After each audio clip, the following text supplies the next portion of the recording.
The Hound of the Baskervilles by Sir Arthur Conan Doyle. Chapter 1. The Case Begins. The September sun was shining brightly into the windows of 221B Baker Street, and London was enjoying a beautiful late summer. I had finished my breakfast and was reading the newspaper. As usual, Holmes had got up late and was still eating. We were expecting a visitor at 10:30, and I wondered whether Holmes would finish his breakfast before our visitor arrived. Holmes was in no hurry. He was reading once again a letter he had received 3 days ago. It was from Dr. James Mortimer, who asked for an appointment with Holmes. "Well, Watson," Holmes said to me, "I'm afraid that a doctor from Devonshire won't bring us anything of real interest. His letter doesn't tell us anything about his business, though he says it's very important. I hope we can help him." At exactly 10:30 there was a knock on our front door. "Good," said Holmes. "Dr. Mortimer is clearly a man who will not waste our time." We stood up as our visitor was brought into the room.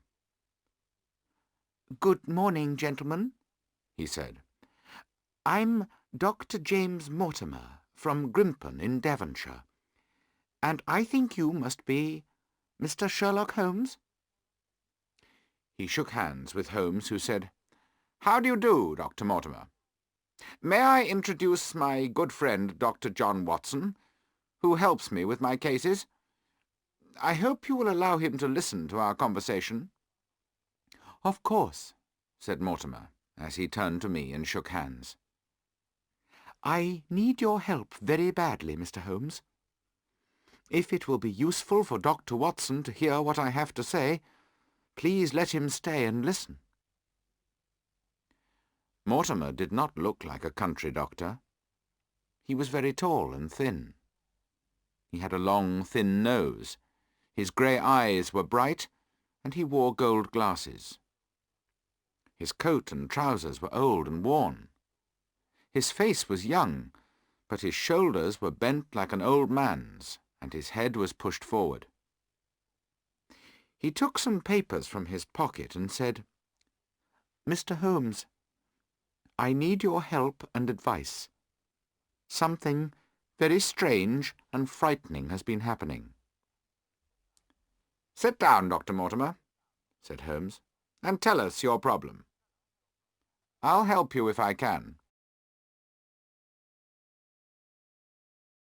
Chapter 2. The Baskerville Papers. "These papers were given to me by Sir Charles Baskerville," said Dr. Mortimer. "He asked me to take good care of them. You may remember that Sir Charles died suddenly 3 months ago. His death caused much excitement in Devonshire, the county where Baskerville Hall is.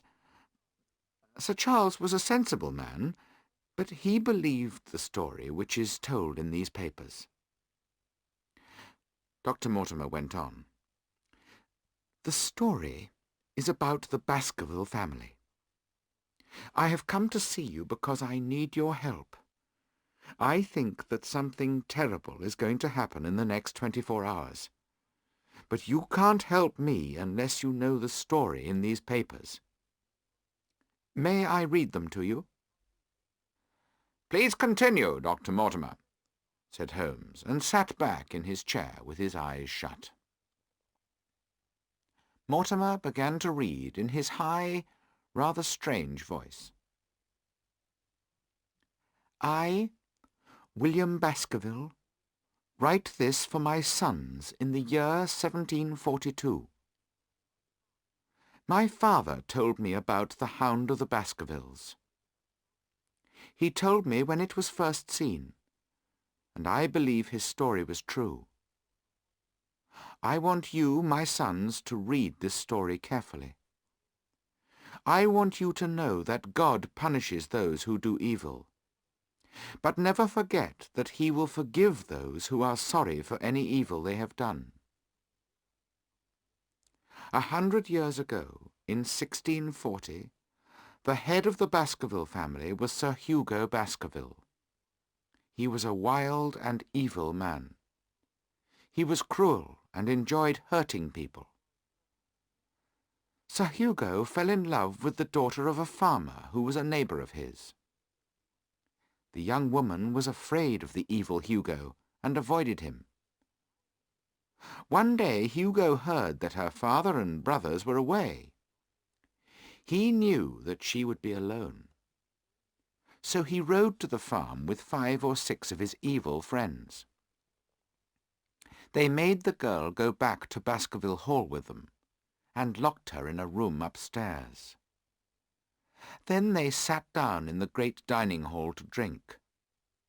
As usual, they drank bottle after bottle, and soon they began to sing and laugh and shout evil words.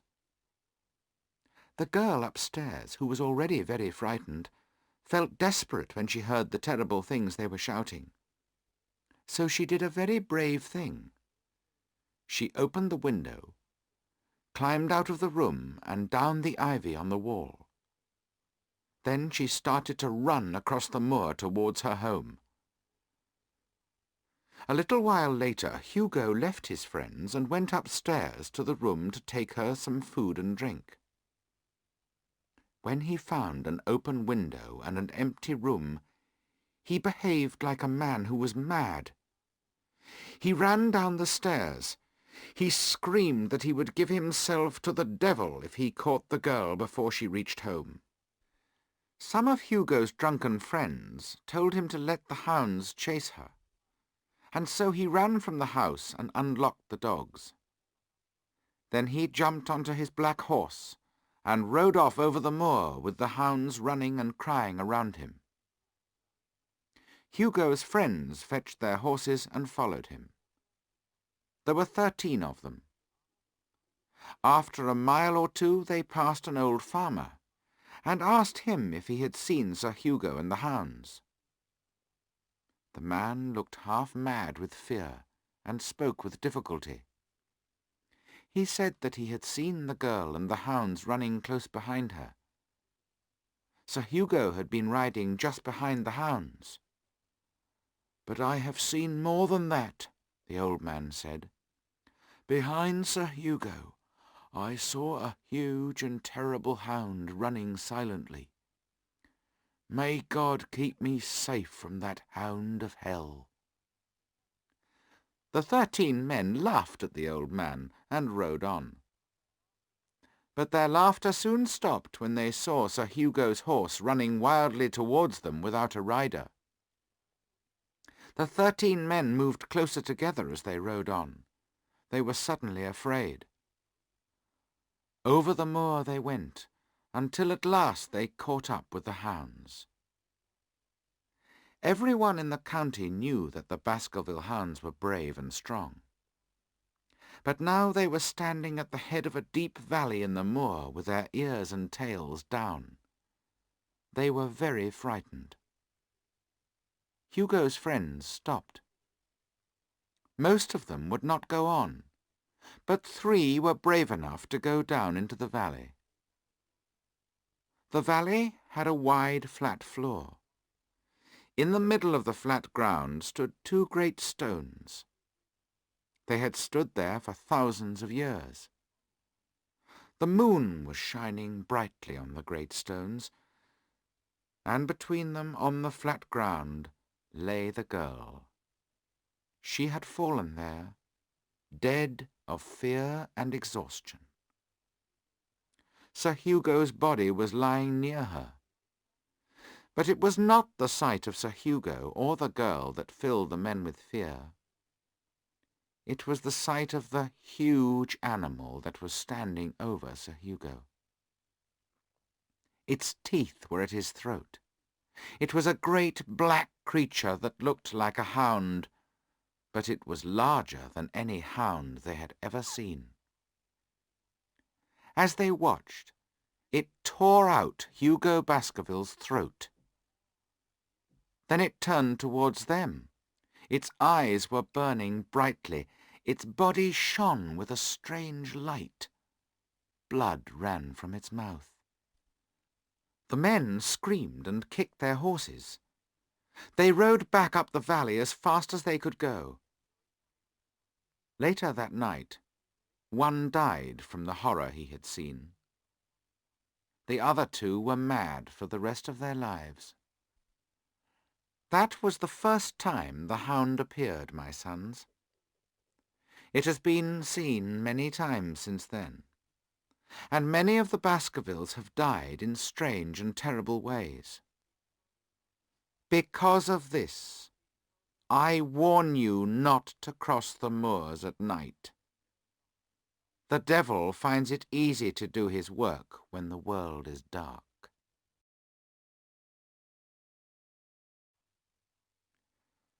Chapter 3. How Sir Charles Died. When Dr. Mortimer had finished reading this strange story, he looked across at Sherlock Holmes. Holmes looked bored. "Did you find the story interesting?" asked Dr. Mortimer. "It may interest a collector of stories to frighten children," said Holmes. Dr. Mortimer took a newspaper from another pocket. "Now, Mr. Holmes, let me read you something which was written only 3 months ago. It is from the Devonshire County newspaper, and it is about the death of Sir Charles Baskerville." Holmes looked more interested. Dr. Mortimer began to read. "The sudden death of Sir Charles Baskerville has caused great sadness in the county. Although he had lived at Baskerville Hall for only 2 years, everyone liked him. Sir Charles had lived abroad and made his money there. He came back to spend his fortune on repairing Baskerville Hall and its farms and villages, as the buildings and lands were in very poor condition. He was a friendly and generous man who gave freely to the poor. The official report of his death does not explain everything that happened. However, it does show that there was no question of murder. Sir Charles died from natural causes, and the strange stories people are telling about his death are not true. His friend and doctor, Dr. James Mortimer, said that Sir Charles's heart had been weak for some time. The facts are simple. Every night before going to bed, Sir Charles went for a walk in the gardens of Baskerville Hall. His favourite walk was down a path between 2 hedges of yew trees, the famous yew alley of Baskerville Hall. On the night of the 4th of June, he went out for his walk to think and to smoke his usual cigar. Sir Charles was going to London on the next day, and Barrymore, his butler, was packing his suitcases. By midnight, Barrymore was worried that Sir Charles had not returned, so he went to look for him. He found the door of the hall open. The day had been rainy and wet, so Barrymore saw the prints left by Sir Charles's shoes as he had walked down the alley. Halfway down the alley is a gate which leads to the moor.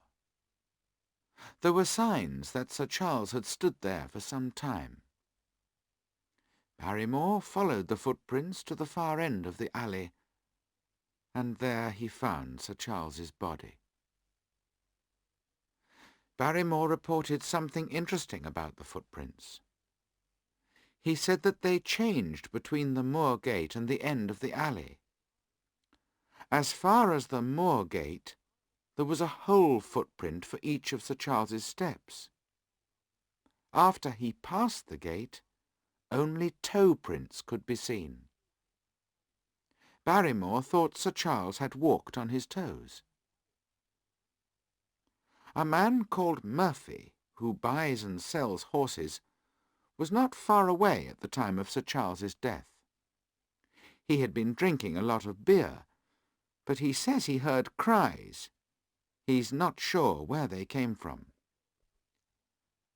Dr. Mortimer was called to look at Sir Charles's body.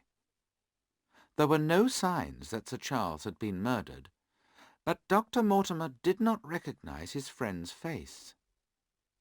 The whole shape of it was changed. However, this often happens with deaths which are caused by weak hearts. When Dr. Mortimer looked at the body, he found that this was in fact what had happened. Sir Charles's weak heart had failed, and this had caused his death. Everyone hopes that the new head of the Baskerville family will move quickly into the hall. Sir Charles's good work must go on. The new head of the Baskerville family will be Sir Henry Baskerville, if he is still alive and if the lawyers can find him. He is the son of Sir Charles Baskerville's younger brother, who died some years ago. The young man has been living in the USA. The Baskerville lawyers are trying to contact him to tell him about his good fortune. Dr. Mortimer put the newspaper back into his pocket. Those are the official facts about the death of Sir Charles. They are the facts that everyone knows, Mr. Holmes, he said. Thank you for informing me about this interesting case, Holmes said. I read about it at the time, but I heard none of the details. The newspaper gives the facts that everybody knows. Now, I want you to tell me all the other facts that you know. What do you know about the strange stories? I haven't told anyone these other facts, said Dr. Mortimer. I am a man of science, as you know. I have always believed that there are sensible explanations for everything. I didn't want to say anything that could stop Sir Henry from coming to live at the Hall. But I will tell you the details that were not in the report. In the months before his death, Dr. Mortimer went on, Sir Charles was a very worried man. He was near to breaking down. He believed the story of the Hound of the Baskervilles. He refused to go out at night. He often asked me whether I had seen any strange animal or heard the cry of a hound on the moor at night. He always got very excited when he asked this question. I remember driving up to the Hall one evening about 3 weeks before he died. He was standing at the door. I went up to him and saw him staring at something behind me. There was a look of horror on his face. I turned quickly and saw something moving between the trees.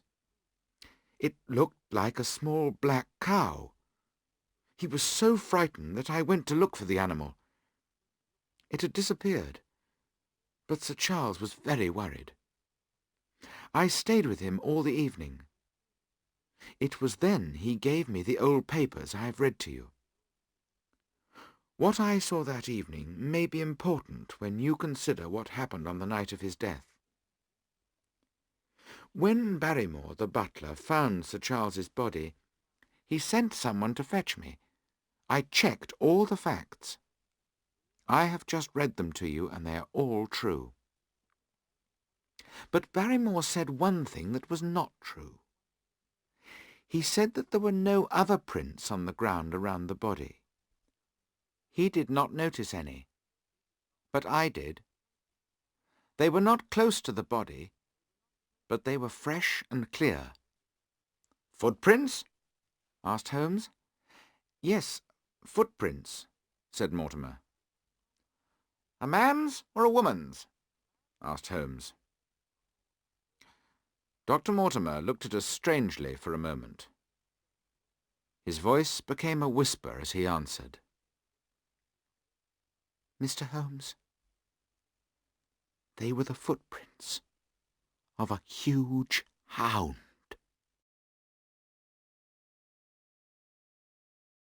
Chapter 4. The Problem. I felt a moment of fear as Mortimer spoke these words. Holmes sat forward in his excitement, and his eyes showed he was very interested indeed. "Why did nobody else see these footprints?" he asked. "The footprints were about 20 metres from the body, and nobody thought of looking so far away," Mortimer replied. "Are there many sheepdogs on the moor?" asked Holmes. "Yes, but this was no sheepdog. The footprints were very large indeed. Enormous," Mortimer answered. "But it had not gone near the body?" "No." "What kind of night was it?" Holmes asked. "It was wet and cold, though it wasn't actually raining." "Describe the alley to me." "The alley is a path between 2 long yew hedges. The hedges are small trees that were planted very close together. They are about 4 metres high. The distance between the 2 yew hedges is about 7 metres. Down the middle is a path of small stones. The path is about 3 metres wide, with grass on each side of it." "I understand there is a gate through the hedge in one place," said Holmes. "Yes, there is a small gate which leads to the moor." "Is there any other opening through the hedge?" "No." "So you can enter or leave the yew alley only from the hall or through the moor gate?" asked Holmes. "There is a way out through a summer-house at the far end." "Had Sir Charles reached the summer-house?" "No, he lay about 50 metres from it," said Mortimer. "Now, Dr. Mortimer, this is important. You say that the footprints you saw were on the path and not on the grass." "No footprints could show on the grass," said Mortimer. "Were they on the same side of the path as the moor gate?" "Yes, they were." "I find that very interesting indeed. Another question. Was the moor gate closed?" "Yes, it was closed and locked." "How high is it?" asked Holmes. "It's just over 1 metre high." "Then anyone could climb over it?" "Yes." "What prints did you see by the moor gate?"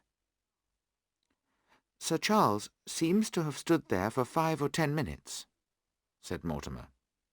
"I know that because his cigar had burned down and the ash had dropped twice off the end of it." "Excellent," said Holmes. "This man is a very good detective, Watson." "Sir Charles had left his footprints all over that little bit of the path where he was standing. I couldn't see any other prints." Sherlock Holmes hit his knee with his hand angrily. "I like to look closely at these things myself," he said. "Oh, Dr. Mortimer, why didn't you call me immediately?" "Mr. Holmes, the best detective in the world can't help with some things," said Mortimer. "You mean things that are outside the laws of nature, supernatural things?" asked Holmes. "I didn't say so exactly," replied Mortimer. "But since Sir Charles died, I have heard about a number of things that seem to be supernatural. Several people have seen an animal on the moor that looks like an enormous hound. They all agree that it was a huge creature which shone with a strange light like a ghost. I have questioned these people carefully. They are all sensible people. They all tell the same story. Although they have only seen the creature far away, it is exactly like the hellhound of the Baskervilles story. The people are very frightened, and only the bravest man will cross the moor at night."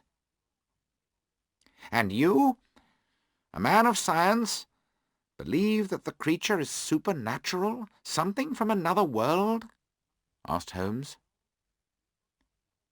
"I don't know what to believe," said Dr. Mortimer. But you must agree that the footprints were made by a living creature, not a ghost. When the Hound first appeared 250 years ago, it was real enough to tear out Sir Hugo's throat. But it was a supernatural hellhound, said Dr. Mortimer. If you think that Sir Charles's death was caused by something supernatural, my detective work can't help you, said Holmes rather coldly. Perhaps, said Mortimer, but you can help me by advising me what to do for Sir Henry Baskerville. He arrives in London by train in exactly— Dr. Mortimer looked at his watch. 1 hour and a quarter. Sir Henry is now head of the Baskerville family, asked Holmes. Yes, said Dr. Mortimer. He is the last of the Baskervilles. The family lawyers contacted him in the USA. He has come to England immediately by ship. He landed this morning. Now, Mr. Holmes, what do you advise me to do with him? Why should he not go to the family home? Asked Holmes. Because so many Baskervilles who go there die horrible deaths. But Sir Charles's good work must go on. If it doesn't, all the people on the Baskerville lands will be much poorer. If the Baskerville family leaves the Hall, that is what will happen. I don't know what to do. That is why I came to you for advice. Holmes thought for a little while. Then he said, You think it's too dangerous for any Baskerville to live at the Hall because of this supernatural hellhound. Well, I think you should go and meet Sir Henry Baskerville. Say nothing to him about this. I shall give you my advice in 24 hours. At 10 o'clock tomorrow morning, Dr. Mortimer, I would like you to bring Sir Henry Baskerville here. Dr. Mortimer got up from his chair. As he was leaving the room, Holmes said, One more question, Dr. Mortimer. You said that before Sir Charles's death, several people saw this strange creature on the moor. 3 people did, said Mortimer. Did anyone see it after the death? I haven't heard of anyone. Thank you, Dr. Mortimer. Good morning. After Mortimer had left us, Holmes sat down in his chair. He looked pleased. He always looked pleased when a case interested him. I knew that he needed to be alone to think about all that he had heard. I went out for the day, and came back to find the room full of thick smoke from Holmes's pipe. What do you think of this case? I asked him. It's hard to say. Take, for example, the change in the footprints. Did Sir Charles walk on his toes down the alley? Only a stupid person is likely to believe that. The truth is he was running for his life. He ran until his heart stopped and he fell dead. What was he running from? I asked. That is the difficult question, said Holmes. I think he was mad with fear before he began to run. He didn't know what he was doing.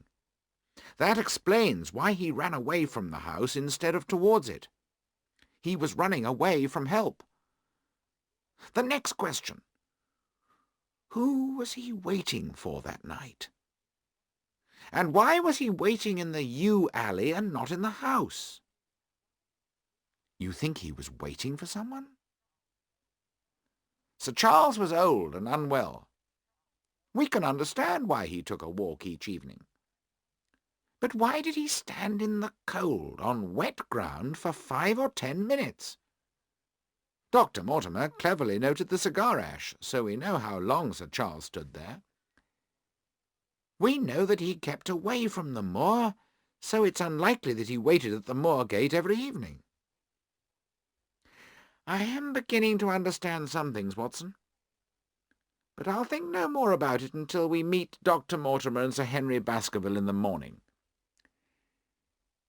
Please give me my violin." And Holmes began to play his violin. He had done all the thinking he could. Now he needed more details of the case to help him.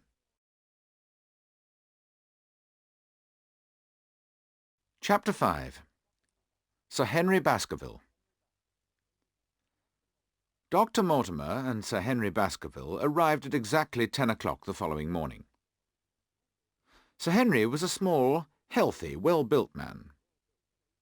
His face showed that he had a strong character. He wore a country suit of thick, red-brown material, and his skin showed that he spent most of his time in the open air. "I'm glad this meeting was already arranged," Sir Henry said after we had shaken hands with our visitors. "I need your help, Mr. Holmes. A strange thing happened to me this morning. Look at this letter." He put a piece of paper on the table. On it were the words, "Do not go on to the moor. If you do, your life will be in danger." The words had been cut out of a newspaper. "Can you tell me, Mr. Holmes, what this means, and who is so interested in me?" Sir Henry asked. "This is very interesting," said Holmes. "Look how badly it has been done. I think the writer was in a hurry. Why? Perhaps because he did not want somebody to see him. I think the address was written in a hotel. The pen and the ink have both given the writer trouble. The pen has run dry 3 times in writing a short address. There was probably very little ink in the bottle. A private pen and bottle of ink are never allowed to get into that condition. Hello, what's this?" He was holding the letter only a few centimetres from his eyes. "Well?" I asked. "Nothing," he said, and threw the letter down. "Now, Sir Henry, have you anything else to tell us?" "No," said Sir Henry, "except that I have lost one of my shoes. I put a pair outside my door last night. I wanted the hotel to clean them, but when I went to get them this morning, one had gone. I only bought them yesterday, and I've never worn them, but I wanted a good shine on them." "One shoe seems a useless thing to steal," said Holmes. "I'm sure the shoe will be found in the hotel and returned to you. But now we must tell you some things about the Baskerville family." Dr. Mortimer took out the old Baskerville papers and read them to Sir Henry. Holmes then told him about the death of Sir Charles. "So this letter is from someone who is trying to warn me or frighten me away," said Sir Henry. "Yes," said Holmes, "and we have to decide if it is sensible for you to go to Baskerville Hall. There seems to be danger there for you." "There is no man or devil who will stop me from going to the home of my family," said Sir Henry angrily.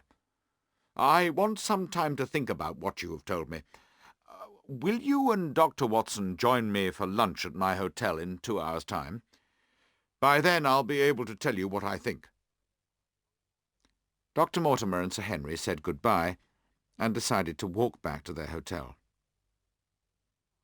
As soon as our visitors had gone, Holmes changed from the talker to the man of action. "Quick, Watson! Your coat and hat. We must follow them." We got ready quickly and went into the street. Our friends were not far ahead of us, and we followed. We stayed about 100 metres behind them. Suddenly Holmes gave a cry. I saw a taxi driving along very slowly on the other side of the road from our friends. "That's our man, Watson! Come along! We'll have a good look at him." I saw a man with a large black beard looking out at the taxi window. He had been following and watching our friends. But when he saw us running towards him, he shouted something to the driver, and the taxi drove off quickly down the road. Holmes looked round for another taxi, but could not see one. He began to run after the first taxi, but it was soon out of sight. "Well, I got the number of the taxi," said Holmes, "so I can find the driver. He may be able to tell us something about his passenger. Would you recognize the man if you saw him again?" "Only his beard," I said. "He wanted us to recognize the beard," said Holmes. "I think it was a false one."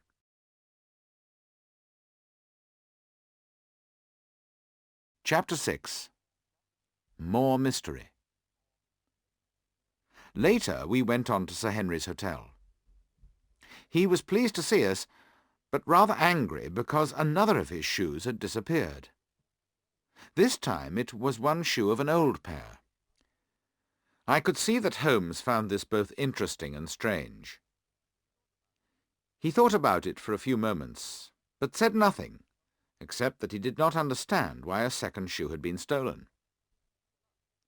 At lunch, Sir Henry told Holmes that he had decided to go to Baskerville Hall. "I think you have decided to do the right thing," said Holmes. "I know somebody is following you. If someone tries to harm you in London, it will be hard to stop him or catch him afterwards. In the country we have a better chance." Holmes went on to tell them about what we had seen that morning. Then he asked Dr. Mortimer if anyone with a large black beard lived in or near Baskerville Hall.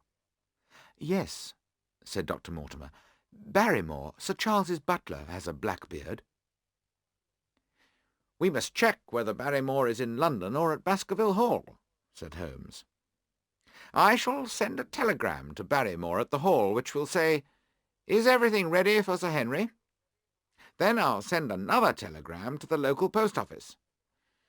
This one will say, 'Please put telegram to Mr. Barrymore into his own hand.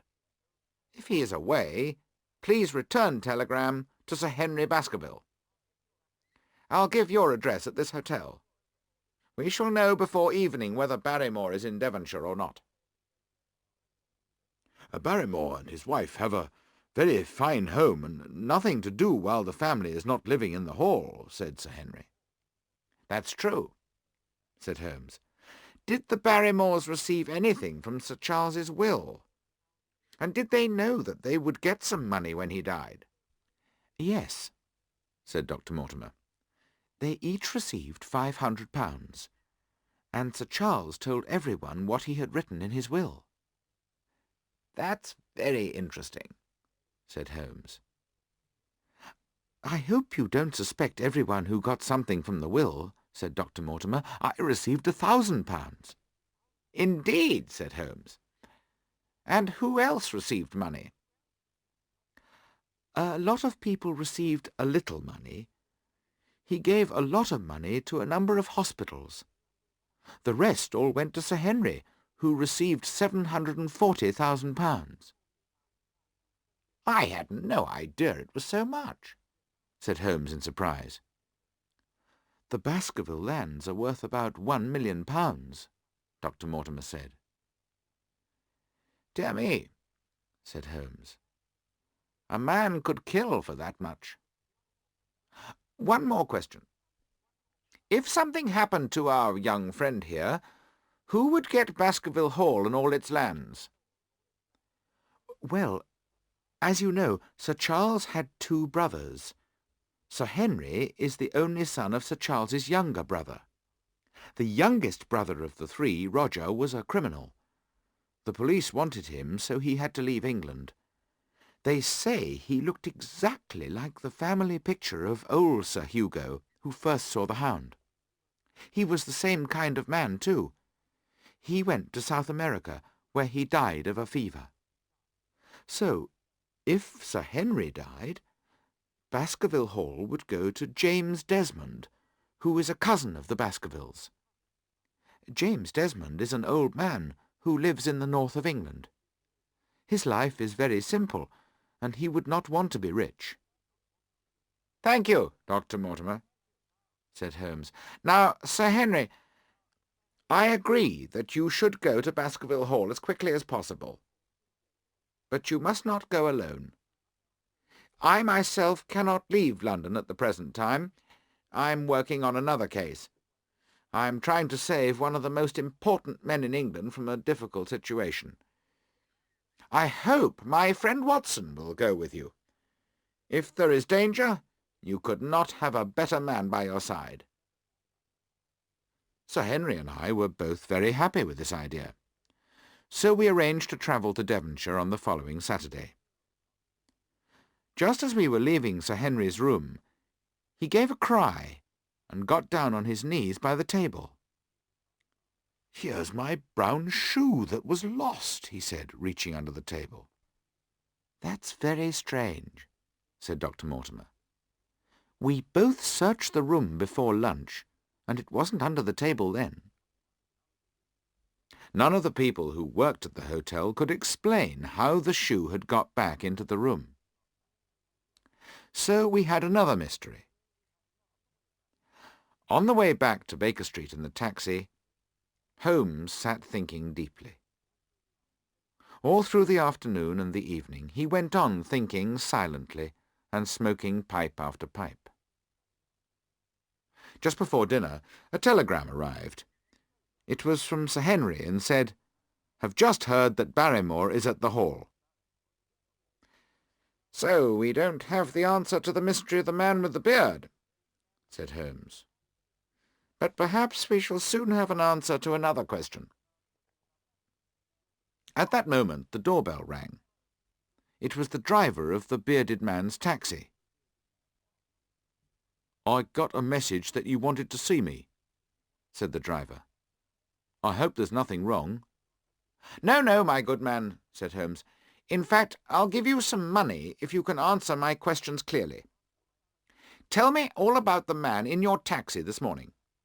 He was watching this house at 10 o'clock, and then told you to follow the two gentlemen who came out of it."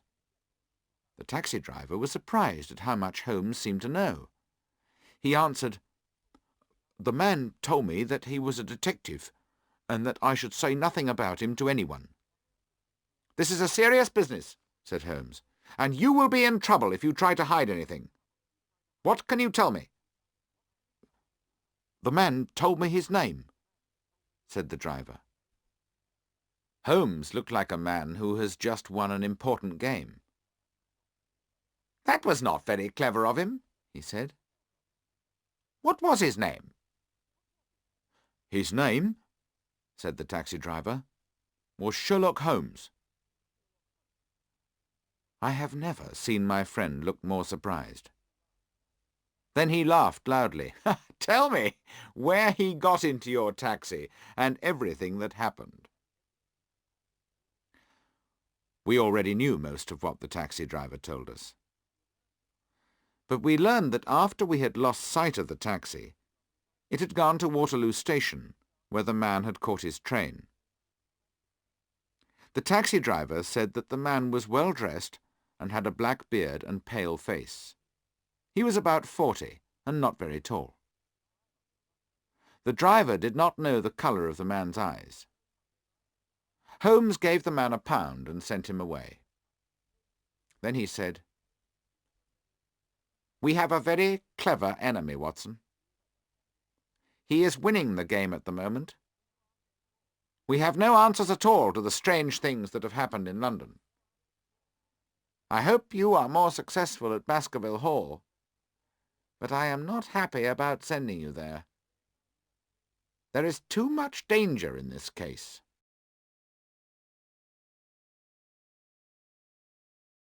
Chapter 7. Baskerville Hall. Holmes came to Waterloo Station to say good-bye to us. Our friends told him that they were sure nobody had followed them since our last meeting. Sir Henry's other shoe had not reappeared. Holmes repeated his warning that Sir Henry should not go on the moor at night, and should not go anywhere alone. Then Holmes checked with me that I had my gun, an army revolver. The journey was fast and enjoyable. We were met at Newtown Station and driven to Baskerville Hall. The countryside we drove through was beautiful, but behind it we could see the long, dark, frightening hills of the moor. As we turned a corner, we were surprised to see a soldier on horseback. He was carrying a gun. Dr. Mortimer asked our driver why the soldier was there. "A dangerous criminal has escaped from the prison, sir," he told us. "He's been free for 3 days now, and people are frightened. His name is Selden. He's the man who did that murder in London." I remembered the case well. It had been a very cruel murder. I thought of this killer out on the empty, wild moor, and I felt more and more uncomfortable about my surroundings. The beautiful green fields with their thick hedges were behind us, and we were now on the cold, open moor. Everything was grey, hard and wild. Huge rough stones stood on the hard ground. The tops of the hills stood sharply like cruel teeth against the sky. A cold wind was blowing, and night was falling. I saw Sir Henry pull his coat closer round him. At last we reached the gates of Baskerville Hall. From the gates a long, dark road led up to the house, with the black shapes of old trees on each side of it. At the end of this road we could see the great house standing with a pale light round it like a ghost. "I can understand why my uncle felt that trouble was coming to him here. It's not a welcoming place," said Sir Henry, and his voice shook as he spoke. As we got closer, we could see that the hall was a heavy, dark building with a large main entrance. Most of the building was old and was covered in dark green ivy, but some of it had been built more recently and was of grim black stone. A dull light shone through the heavy windows. Black smoke was coming from one of the high chimneys of the main building. "Welcome, Sir Henry. Welcome to Baskerville Hall." Barrymore, the butler, and his wife were waiting on the steps at the main entrance. They came down and took our suitcases into the house. Dr. Mortimer left us to go home, and we went into the hall where a fire was burning. It was a fine room, large and high. "It's exactly as I imagined an old family home," Sir Henry said. Barrymore showed us to our rooms. He was a tall, handsome man with a full black beard. After we had washed and changed our clothes, he brought our dinner. The dining room was not very welcoming. It needed more lights to make it brighter. On the walls were the pictures of the Baskervilles of the past. They looked down on us silently and did nothing to make us feel happier. After dinner we went to our rooms. Before I got into bed, I looked out of my window. A strong wind sang sadly as it bent the trees in front of the hall. A half-moon shone through the dark flying clouds onto the wild and empty moor. I could not sleep. Then suddenly, in the middle of the night, I heard very clearly the sound of a woman crying. It was the crying of a person who was hurt by some deep sadness. The sound was not far away and was certainly in the house. Chapter 8. The Stapletons of Penn House. The next morning was sunny, and we were much more cheerful. I told Sir Henry about the crying I had heard. He rang the bell to call Barrymore, and asked him if he could explain the crying. Barrymore's face went white when he heard Sir Henry's question. "There are only 2 women in the house, Sir Henry," he answered. "One is the maid, who sleeps on the other side of the house. The other is my wife, and she was certainly not crying." But he was telling a lie. I saw Mrs. Barrymore after breakfast. The sun was full on her face, and it was clear she had been crying. Why had Barrymore lied? What deep sadness had made his wife cry? There was a mystery surrounding this black-bearded, handsome man. Was it possible that Barrymore was in fact the man who had been watching Sir Henry in London? I decided I must check with the local post office that the telegram had really been put into Barrymore's own hands. While Sir Henry worked at some papers, I walked to the post office. It was in the nearest village, which was called Grimpen. I spoke to the boy who had taken the telegram to the hall. "Did you give it to Mr. Barrymore himself?" I asked. "Well," the boy said, "he was working up on the roof, so I couldn't give it to him. I gave it to Mrs. Barrymore, and she promised to give it to him at once." "Did you see Mr. Barrymore?" I asked him. "No," said the boy. "But why did his wife say he was up on the roof if he wasn't?" It was hopeless to ask any more questions. It was clear that Holmes's cleverness with a telegram had not given us the proof we needed. I was walking away from the post office when I heard someone running after me. A voice called me by name, and I turned. I expected to see Dr. Mortimer, as I knew nobody else in the village. To my surprise, it was a stranger. He was a small, thin man between 30 and 40 years old, with fair hair and no beard. He was carrying a butterfly net and a box for putting butterflies in. "I hope you will excuse me for introducing myself, Dr. Watson," he said as he came up to me. "My name is Stapleton. I was in Dr. Mortimer's house and we saw you. He told me who you are. May I walk along with you? This path back to the hall goes near my home, Penn House. Please come in and meet my sister, and spend an hour with us." I accepted Stapleton's invitation, and we walked together.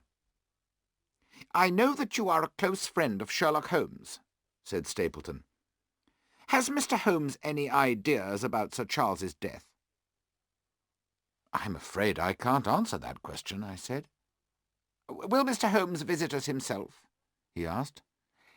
"He can't leave London at the moment," I answered. I was rather surprised that he was asking me these questions. We walked on. Stapleton told me that he and his sister had lived in Devonshire for only 2 years. They had moved there soon after Sir Charles had begun to live in Baskerville Hall.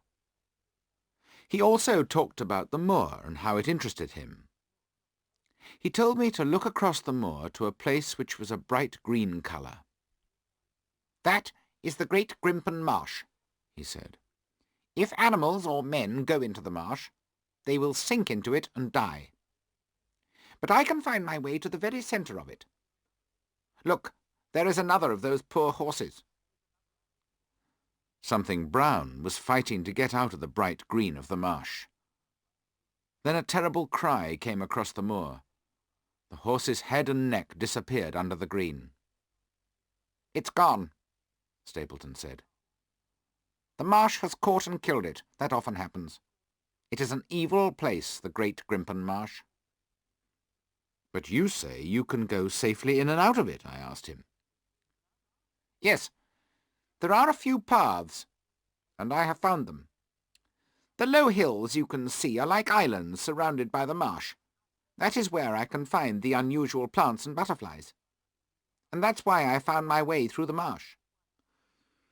"I shall try my luck one day," I said. He looked at me in surprise. "Please don't try," he said. "You would never return alive, and it would be my fault." "Listen," I said. "What is that?" A long, low cry, very deep and very sad, came over the moor. It filled the whole air. Then it died away. "What is it?" I asked with a cold fear in my heart. Stapleton had a strange look on his face. The people say it's the Hound of the Baskervilles, which is calling for something to hunt and kill. I've heard it once or twice before, but never so loud. You are a man of science, I said. You don't believe that, do you?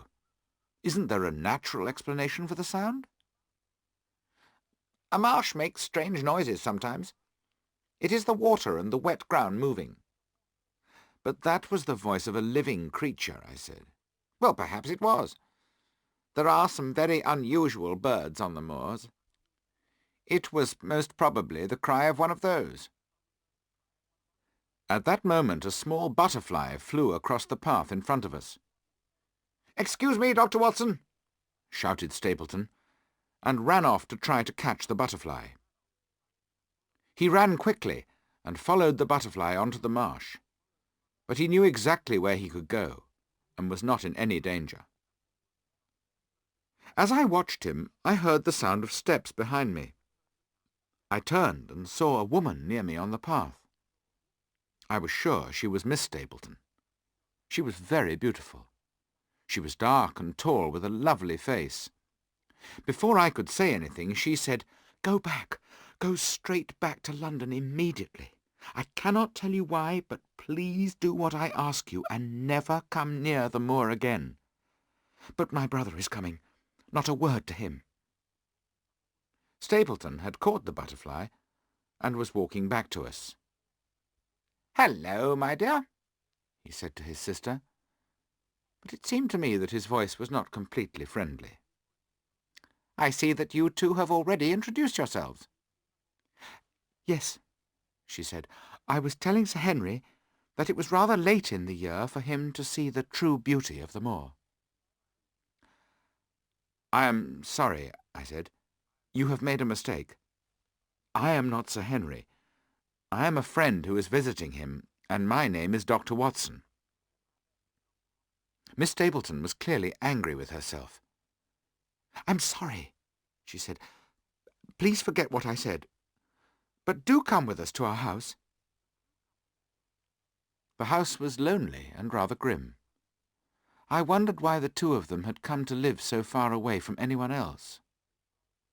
Stapleton seemed to know what I was thinking and said, "You may think this is a lonely, strange place to live, but the moors are very interesting and we enjoy it here. I owned a school in the north of England, but I had to close it. I miss the boys and girls, but there is plenty to do here and we have good neighbours. I hope Sir Henry will become one of them. May I visit the hall this afternoon to meet him, do you think?" "I'm sure he will be very pleased to meet you," I said. "I must go back to the hall now, and I shall tell him immediately." I said good-bye to the Stapletons, and continued on the path back to the hall. I had been walking for only a few minutes when I was surprised to see Miss Stapleton sitting on a rock ahead of me. She was breathing quickly, and I realized she had run by a quicker way to get ahead of me. "Dr. Watson," she said, "I want to say sorry for the mistake I made. I thought you were Sir Henry. Please forget what I said. I did not mean you were in danger. Now, I must go, or my brother will miss me." "I cannot forget your words, Miss Stapleton," I said. "If Sir Henry is in danger, I must tell him."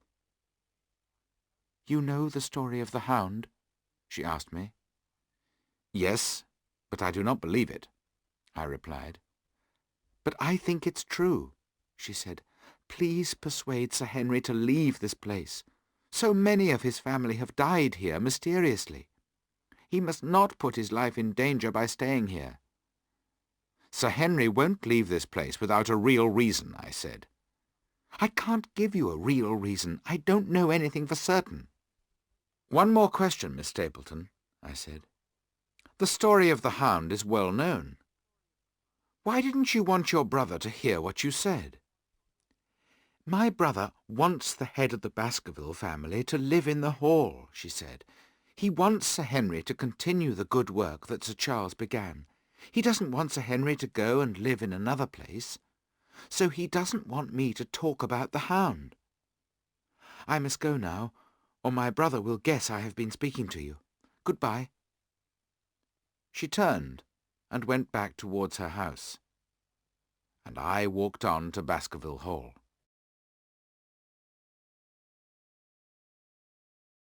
Chapter 9. The Escaped Prisoner. Mr. Stapleton came to the hall and met Sir Henry that same afternoon. The next morning he took us to the place where the evil Sir Hugo died. Then we had lunch at Penn House. Sir Henry clearly thought Miss Stapleton was very beautiful. His eyes followed her everywhere. He liked her very much, and I was sure that she felt the same about him.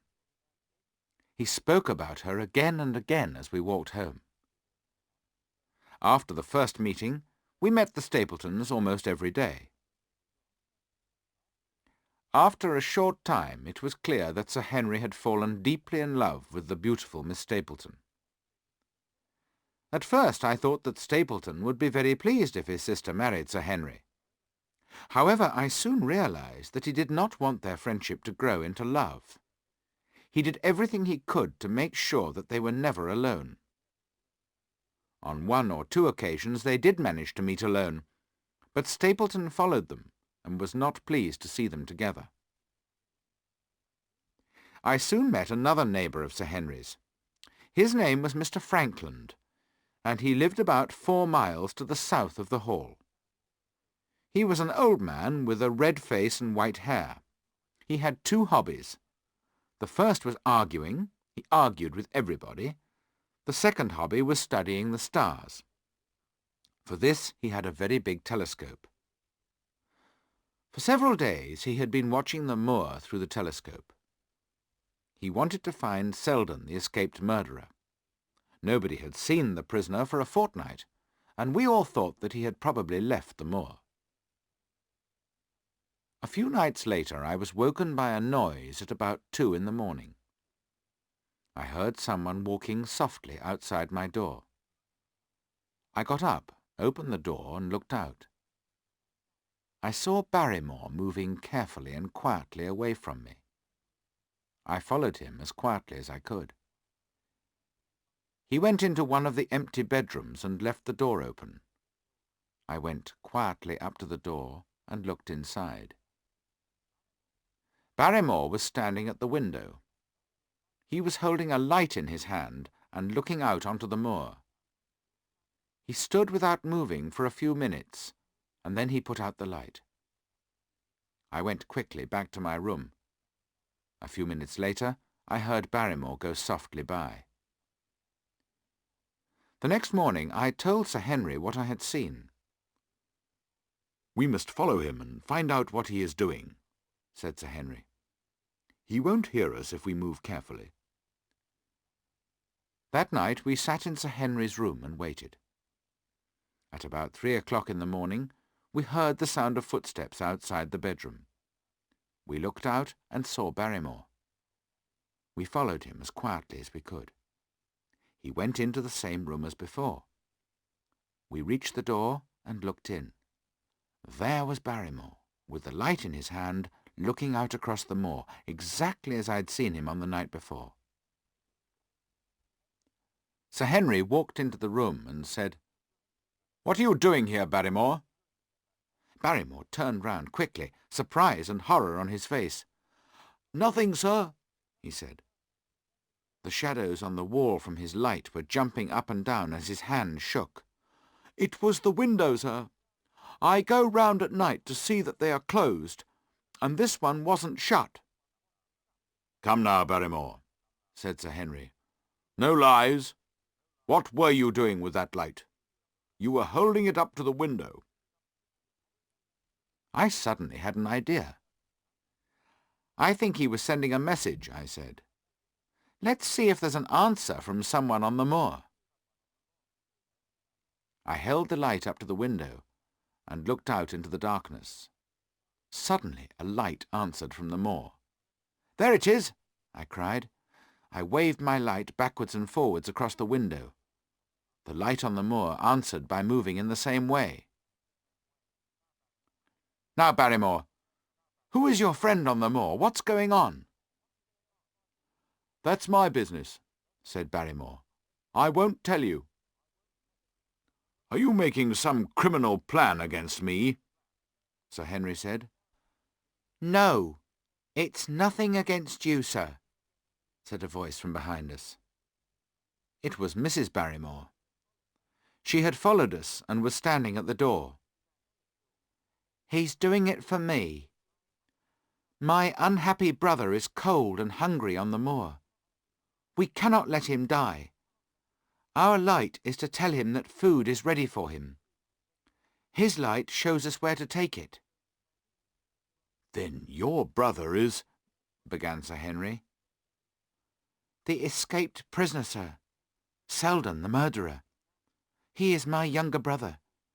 He has done evil things, but to me he is still the little boy I loved and cared for.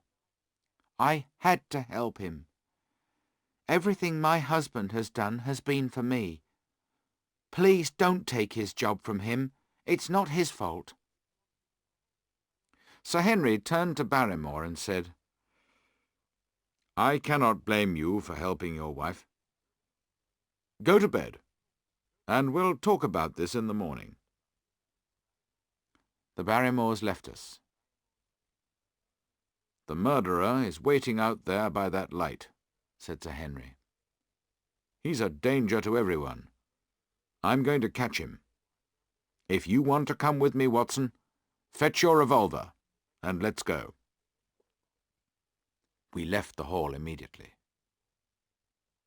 "We must surprise him and catch him," said Sir Henry. "He's a dangerous man. Now, Watson, what would Holmes say about this? Do you remember what the old papers said? They said the devil does his work when the world is dark." Just as he spoke, there came a strange cry from across the moor. It was the same cry I had heard when I was with Stapleton on the edge of the Great Grimpen Marsh.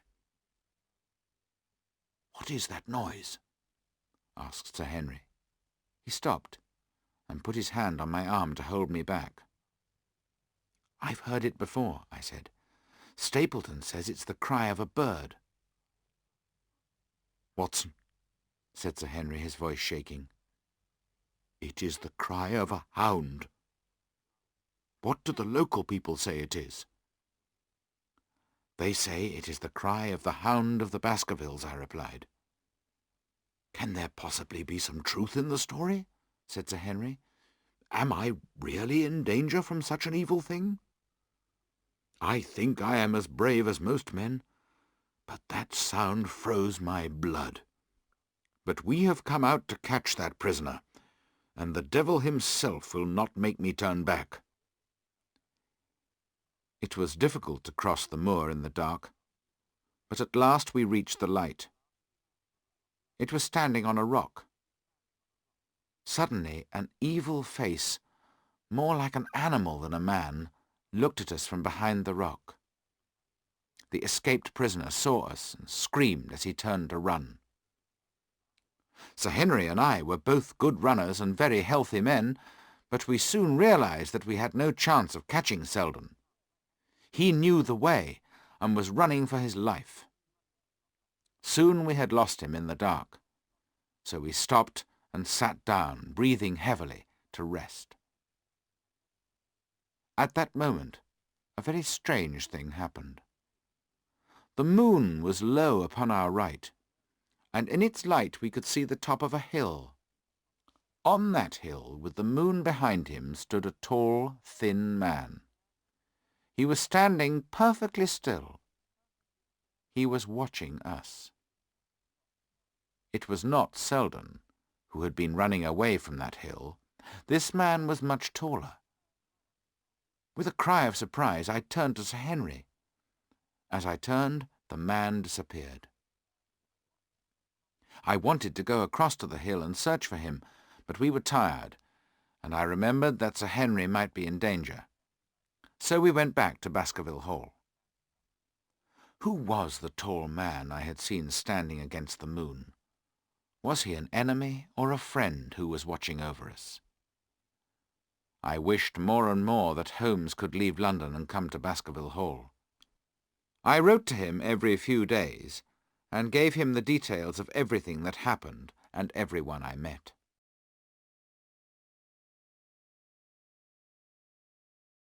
Chapter 10. The Letter. The following day was dull and foggy.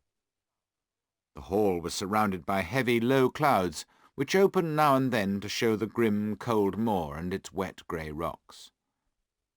The weather made us miserable. It was difficult to be cheerful when we felt danger all around us. I thought of Sir Charles's death, and the awful sound of the Hound, which I had now heard twice. Holmes did not believe that there was a supernatural hound, but facts are facts, and I had heard a hound. Was there a huge hound living on the moor? If so, where could it hide? Where did it get its food? Why was it never seen by day? It was almost as difficult to accept a natural explanation as a supernatural explanation.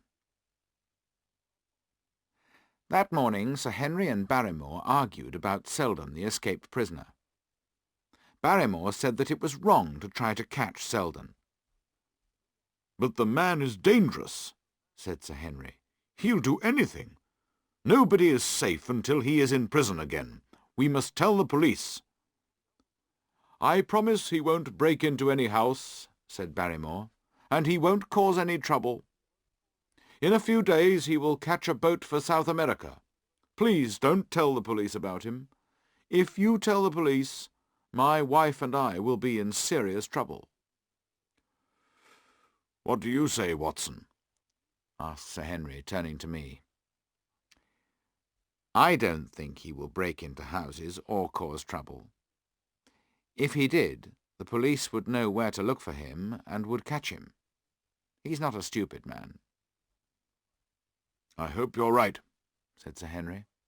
"I'm sure we're breaking the law. But I don't want to get Barrymore and his wife into trouble, so I shall not tell the police. I shall leave Selden in peace." Barrymore could not find the words to thank Sir Henry enough. Then he said, "You have been so kind to us that I want to do something for you in return. I have never told anyone else. I know something more about poor Sir Charles's death." Sir Henry and I jumped up at once. "Do you know how he died?" Sir Henry asked. "No, sir, I don't know that. But I know why he was waiting at the gate. He was going to meet a woman." "Sir Charles was meeting a woman? Who was the woman?" "I don't know her name," Barrymore said, "but it begins with L.L. "How do you know this, Barrymore?" I asked. "Well, Sir Charles got a letter on the morning of the day he died. It was from Newtown, and the address was in a woman's writing. I forgot all about it, but some time after Sir Charles died, my wife was cleaning the fireplace in his study. She found a letter. Most of it was burned, but the bottom of one page was not burned. On it was written, 'Please, please, burn this letter, and be at the gate by 10 o'clock. L.L.' The paper fell into pieces as my wife went to move it. We don't know who L.L. is, but if you could find out, you might learn more about Sir Charles's death. We haven't told anyone else. We felt it would not be good for poor, kind Sir Charles. But we thought we ought to tell you, Sir Henry." The Barrymores left us, and Sir Henry turned to me. "If we can find L.L., the mystery may be at an end," he said. "What do you think we should do, Watson?" "I must write to Holmes at once," I said, and I went straight to my room and wrote a letter to Holmes, which gave him all the details of Barrymore's story. On the following day, heavy rain fell without stopping. I put on my coat and went for a long walk on the moor. I thought of Selden out on the cold moor in this weather. And I thought of the other man, the mysterious watcher. As I walked, Dr. Mortimer drove past me. He stopped and said he would take me back to the hall. "I expect you know almost everybody living near here," I said. "Do you know a woman whose names begin with the letters L.L.?" Dr. Mortimer thought for a minute, and then he said, "Yes, Mrs. Laura Lyons. She lives in Newtown." "Who is she?" I asked. "She's Mr. Franklin's daughter." "What, old Franklin who has the large telescope?" "Yes," said Dr. Mortimer. "Laura married a painter called Lyons, who came to paint pictures of the moor. But he was cruel to her, and after a while he left her. Her father will not speak to her because she married against his wishes. So her husband and her father have made her life very unhappy." "How does she live?" I asked. "Several people who knew her sad story have helped her. Stapleton and Sir Charles gave her some money. I gave a little myself. She used the money to start a typewriting business." Dr. Mortimer wanted to know why I was asking about Mrs. Lyons. However, I preferred to keep the reason secret, and we talked about other things for the rest of the journey. Only one other thing of interest happened that day. In the evening after dinner, I had a few words with Barrymore alone. I asked him whether Selden had left the country. "I don't know, sir," Barrymore replied. "I hope he is gone, but I've not heard anything of him since I last left food and some clothes for him, and that was 3 days ago." "Did you see him then?" "No, sir, but the food and clothes were gone when I next went that way," Barrymore told me. "Then Selden was certainly there?" I asked. "I think so, sir. Unless the other man took everything?" I sat very still and looked hard at Barrymore. "You know there is another man, then? Have you seen him?" "No, sir. But Selden told me about him a week or more ago. He is hiding from someone, too, but he is not an escaped prisoner. I don't like it, sir. Something evil is going to happen, I'm sure. Sir Henry would be much safer in London." "Did Selden tell you anything more about the other man?" I asked. "He looked like a gentleman. He was living in one of the old stone huts on the moor.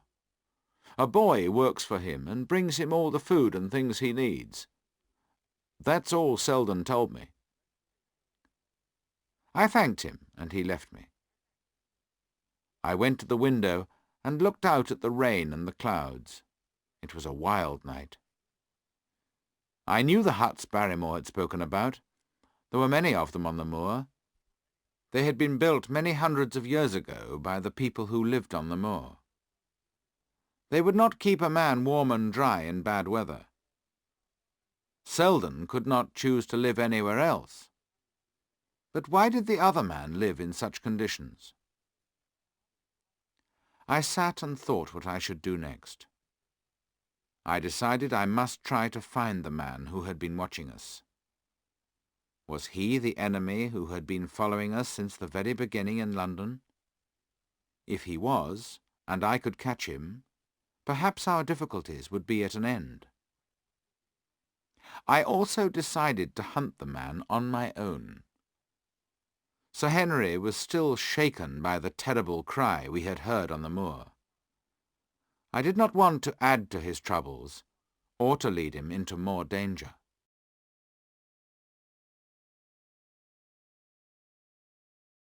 Chapter 11. Laura Lyons. I told Sir Henry about Laura Lyons, and that I wanted to speak to her as soon as possible. Then I went to her house in Newtown. A maid took me into the sitting-room, where a very pretty lady with dark hair was working at a typewriter. I told her who I was, and that I had met her father. "I have no contact with my father," she said. "He gave me no help when I was in trouble. Sir Charles Baskerville and some other kind people helped me when I was poor and hungry." "It is about Sir Charles that I have come to see you," I said. "I want to know if you ever wrote to him and asked him to meet you." She looked very angry, and her face went white. "What a question!" she said. "What right have you to ask me about my private life? But the answer is no." "Surely you are not remembering clearly," I said. "I think you wrote to him on the day that he died, and your letter said, 'Please, please burn this letter and be at the gate by 10 o'clock. For a moment I thought she was going to faint. Then she said in a low voice, "I asked Sir Charles to tell nobody." "You must not think that Sir Charles spoke to anyone about you," I said. "He put the letter on the fire, but not all of it was burnt. Now, did you write that letter to him?" "Yes," she said. "Why should I be ashamed of writing to him? I wanted him to help me. I learned that he was going to London early on the following day, so I asked him to meet me before he went. I could not go to the hall earlier that day." "But why did you ask him to meet you in the garden instead of in the house?" I asked. "Do you think it would be sensible for a woman to go at that time of night into the house of an unmarried man?" she asked. "Well, what happened when you got there?" I asked. "I didn't go," she replied. "Mrs. Lyons!" "I tell you I did not go. Something happened that stopped me from going. I can't tell you what it was." "Mrs. Lyons," I said, "if you did not see Sir Charles, you must tell me why. If you do not, it will look very bad for you if I have to go to the police with this new piece of information about the letter." Mrs. Lyons thought for a moment, and then she said, "I see that I must tell you. Perhaps you know that I married a man who was very cruel to me. I hate him, and I wanted to get a divorce. But a divorce is expensive, and I had no money. I thought that if Sir Charles heard my sad story, he would help me to get a divorce." "Then why didn't you go to see Sir Charles?" I asked her. "Because I got help from someone else," she said. "Why didn't you write to Sir Charles and tell him?" "I was going to, but I saw in the newspaper the next morning that he had died." I asked Mrs. Lyons a number of other questions, but she did not change her story, whatever I asked her. I was sure that she was telling the truth. I could check two important parts of the story. If they were right, there could be no doubt that she was telling the truth. I could check that she had begun to get her divorce at about the time of Sir Charles's death. I could also check that she had not been to Baskerville Hall on the night of Sir Charles's death. But I was not sure that she had told me the whole truth. Why had she nearly fainted when I had told her about the letter? That was not completely explained by the story she had told me. I had discovered all I could for the moment. I left her and went to search for more information in a different place.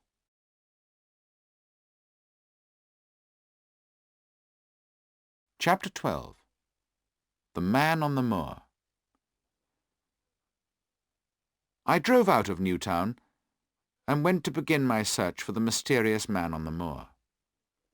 There were hundreds of the old stone huts on the moor. Barrymore did not know in which of them the mysterious man was living. I had seen the man on the night when Sir Henry and I had chased Selden, so I decided to start my search near that place. The path I took ran past Mr. Franklin's house, and I saw him standing at his gate. He called to me and invited me to go in and have a drink with him. He had been arguing with the police and was angry with them. He began to tell me about it. "But they will be sorry," he said. "I could tell them where to look for the escaped prisoner, but I'm not going to help them. You see, I have been searching the moors with my telescope, and although I have not actually seen the prisoner, I have seen the person who is taking him food." I thought of Barrymore and Mrs. Barrymore's worried face, but Mr. Franklin's next words showed me that I did not need to worry. "You will be surprised to hear that a young boy takes food to the prisoner. The boy goes by at about the same time each day, and he's always carrying a bag. Who else can he be going to see except the prisoner? Come and look through my telescope, and you will see that I am right. It is about this time each day that the boy goes by." We went up onto the roof, and we did not have to wait long. There was someone moving on a hill in front of the house. I looked through the telescope and saw a small boy with a bag over his shoulder. He looked round to make sure that nobody was following him, and then he disappeared over the hill. "Remember that I don't want the police to know my secret, Dr. Watson," Franklin reminded me. "I'm too angry with them at the moment to help them." I agreed not to tell the police, and said goodbye. I walked along the road while Franklin was watching me, but as soon as I was round the corner, I went towards the hill where we had seen the boy. The sun was already going down when I reached the top of the hill. I could not see the boy, and there was nothing else in that lonely place.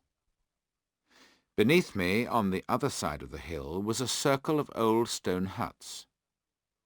In the middle of the circle was one hut that had a better roof than the others, so it would keep out the wind and the rain.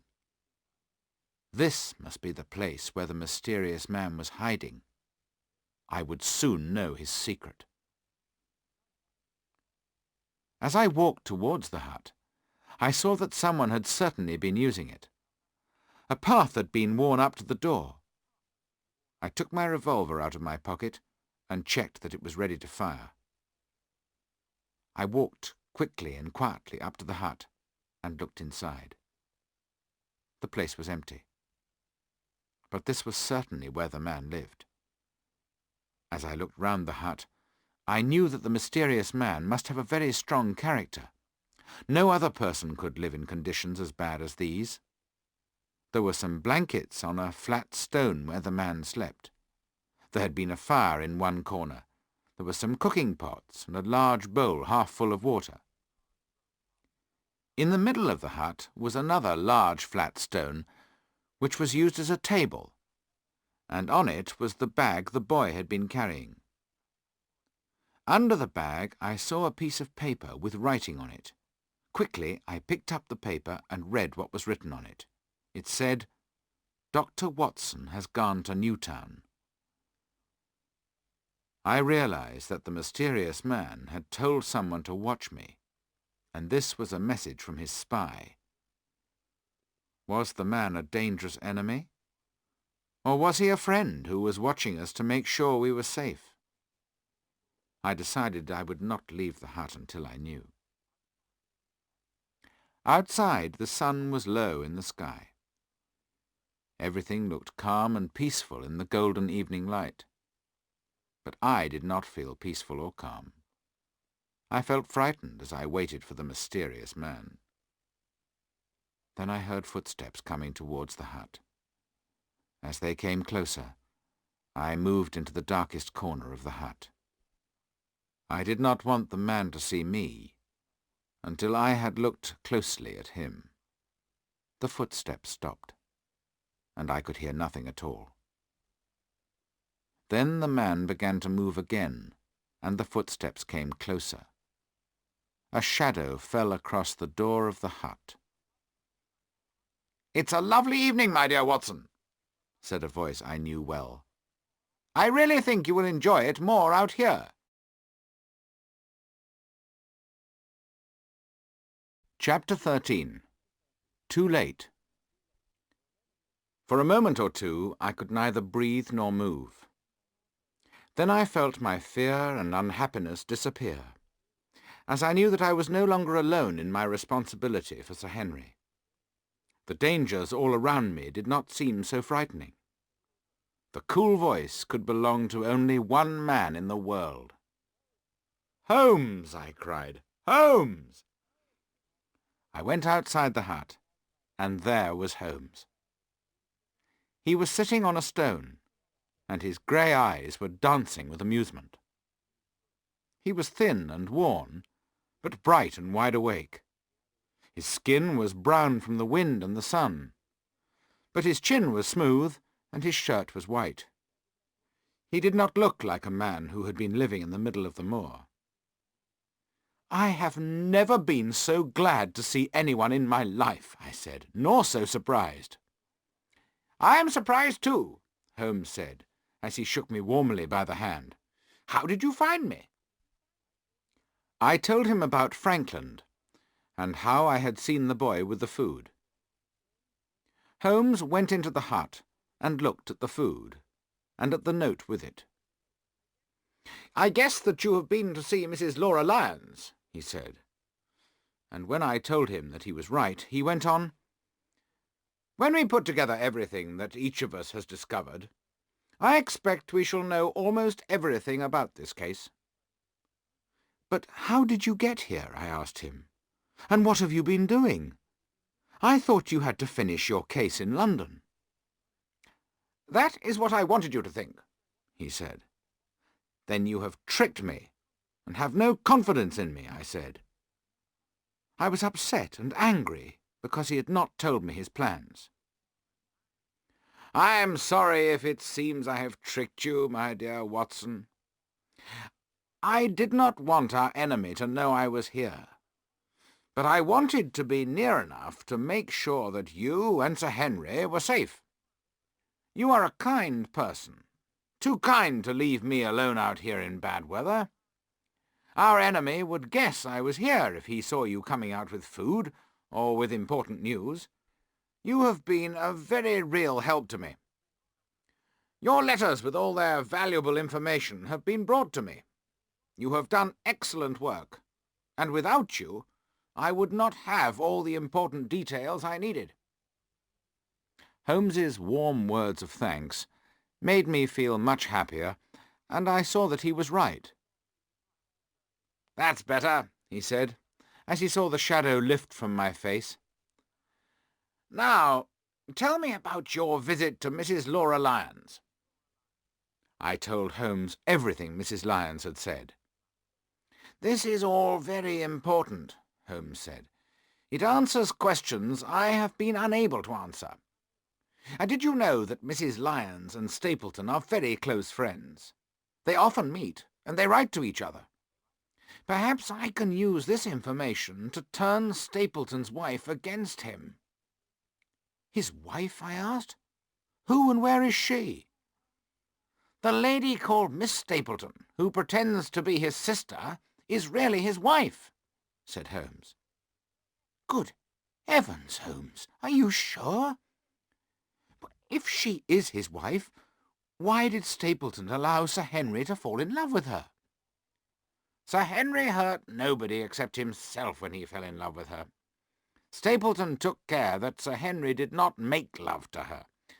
I repeat that the lady is his wife, and not his sister.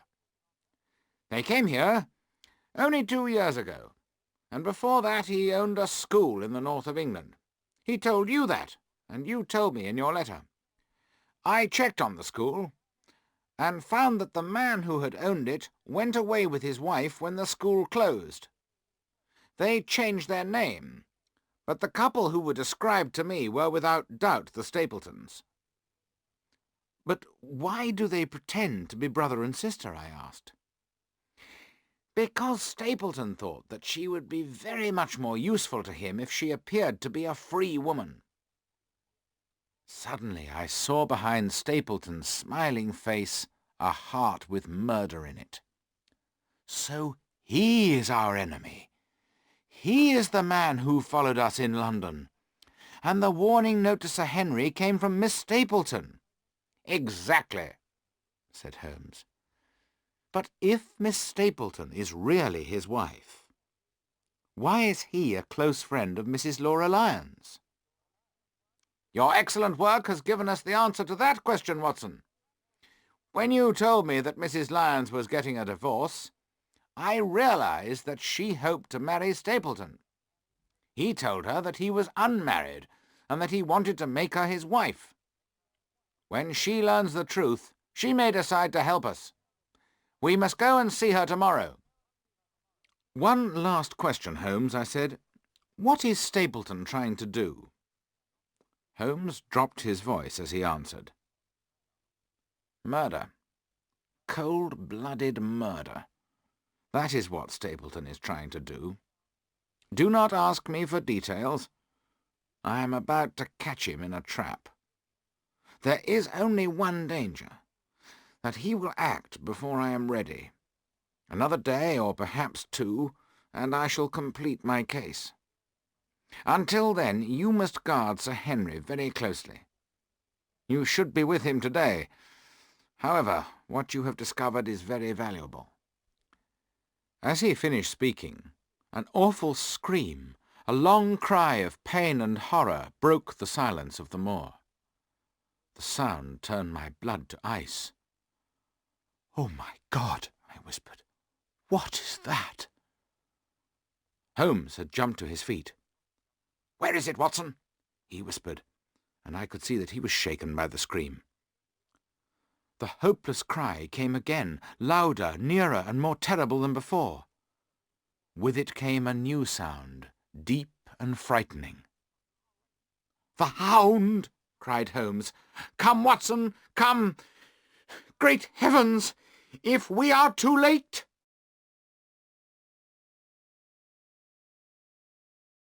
Chapter 14. Death on the Moor. Holmes started running over the moor, and I followed him. From somewhere in front of us came one more hopeless scream.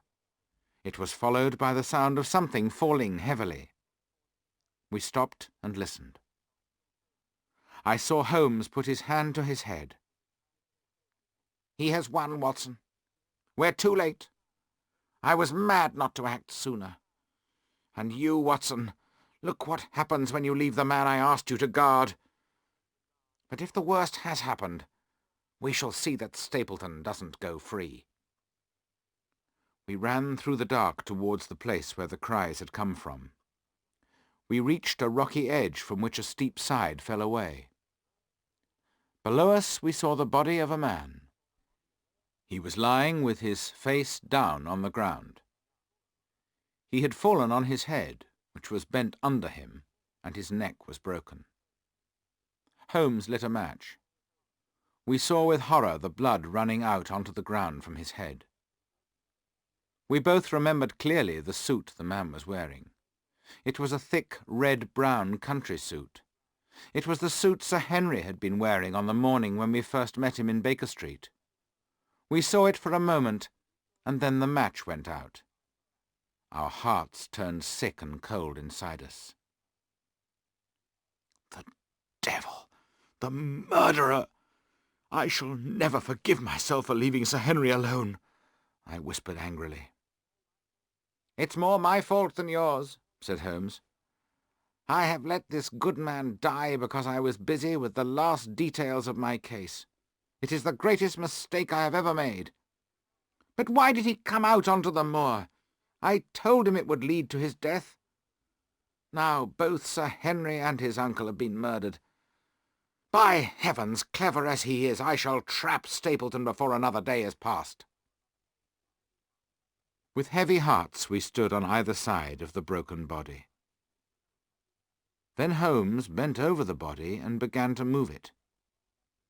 All of a sudden, he began to laugh and jump up and down. "Look at the face!" he shouted, hitting me on the back. "It is not Sir Henry. It's Selden, the escaped prisoner." We turned the body over. There was no doubt about it. I had seen the face before, on the night Sir Henry and I had chased Selden over the moor. Then I suddenly remembered, and everything became clear. Sir Henry had told me how he gave his old clothes to Barrymore. I realised that this suit had been among the clothes Barrymore had left for Selden, and I told Holmes. "Then the clothes have caused the death of the poor man. The Hound had been given something of Sir Henry's to smell, so that it would pick up his scent and follow him.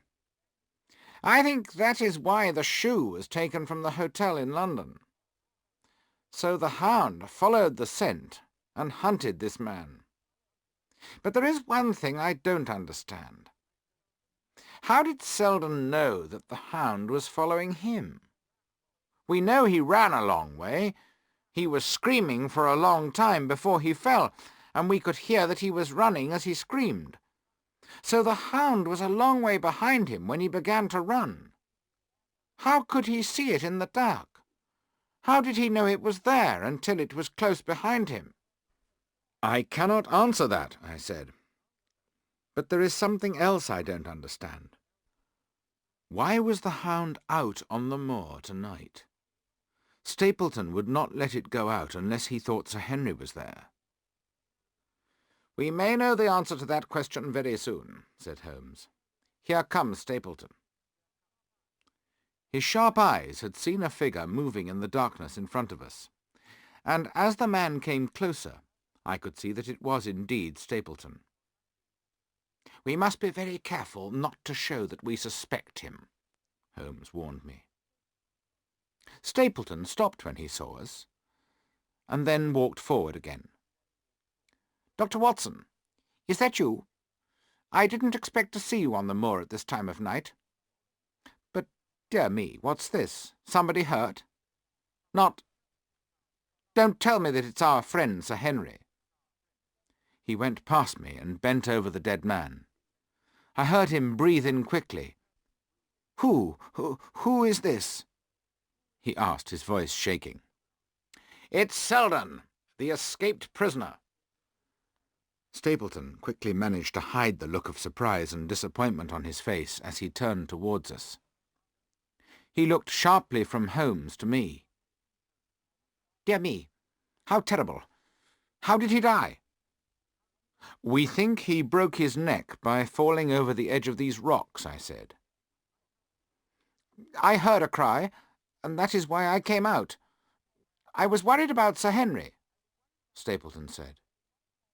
"Why were you worried about Sir Henry?" I asked. "Because I had invited him to my house. When he did not come, I was surprised. And then, when I heard cries on the moor, I began to worry about him. I wonder—" His eyes went quickly from my face to Holmes's. "Did you hear anything else at all?" "No," said Holmes. "Did you?" "No," said Stapleton. "What do you mean, then?" "Oh, you know, the stories about the supernatural hound. I wondered if it had been here tonight." "We heard nothing of that kind," I said. "How do you think this poor man fell to his death?" Stapleton asked. "I think cold and hunger, and his fear that the police would catch him, drove him mad. He ran round the moor in his madness and fell over this edge," I said. "Do you agree, Mr. Sherlock Holmes?" asked Stapleton. "You're quick to guess who I am," said Holmes. "We've been expecting you ever since Dr. Watson arrived." "I have no doubt my friend is right about the way Selden died," said Holmes. "It's a sad death, but it will not prevent me from returning to London tomorrow." "Before you return, Will you be able to explain the mysteries that we've experienced here? I'm not always as successful as I hope. I need facts, not stories of the supernatural. This hasn't been a good case for me. Stapleton looked hard at him, but Holmes had spoken very seriously, and his words sounded true. We covered the body. Then Stapleton turned to go home, and Holmes and I walked towards Baskerville Hall. He's a very clever man, and a dangerous enemy who will be difficult to trap, said Holmes. Look how he controlled his disappointment when he found that the dead man was not Sir Henry. I'm sorry that he has seen you, I said. So am I. But there was nothing we could do about it. Now he knows I am here, he may be more careful, or he may act more quickly than he had planned. Why can't we give him to the police at once? Because we can't prove anything against him. Sir Charles was found dead because his heart failed. Again, tonight, we could not prove that there was a hound. Selden died from a fall. We have no case at present. We shall see Mrs. Lyons tomorrow, and she may help us. But whatever happens, I have my own plan. There will be some danger, but by the end of tomorrow, I hope to have won this battle. He would say nothing else. Are you coming to the hall? I asked. Yes, he replied. There's no reason for me to hide any longer. But one last word, Watson. Say nothing of the hound to Sir Henry. Let him think that Selden died from a fall.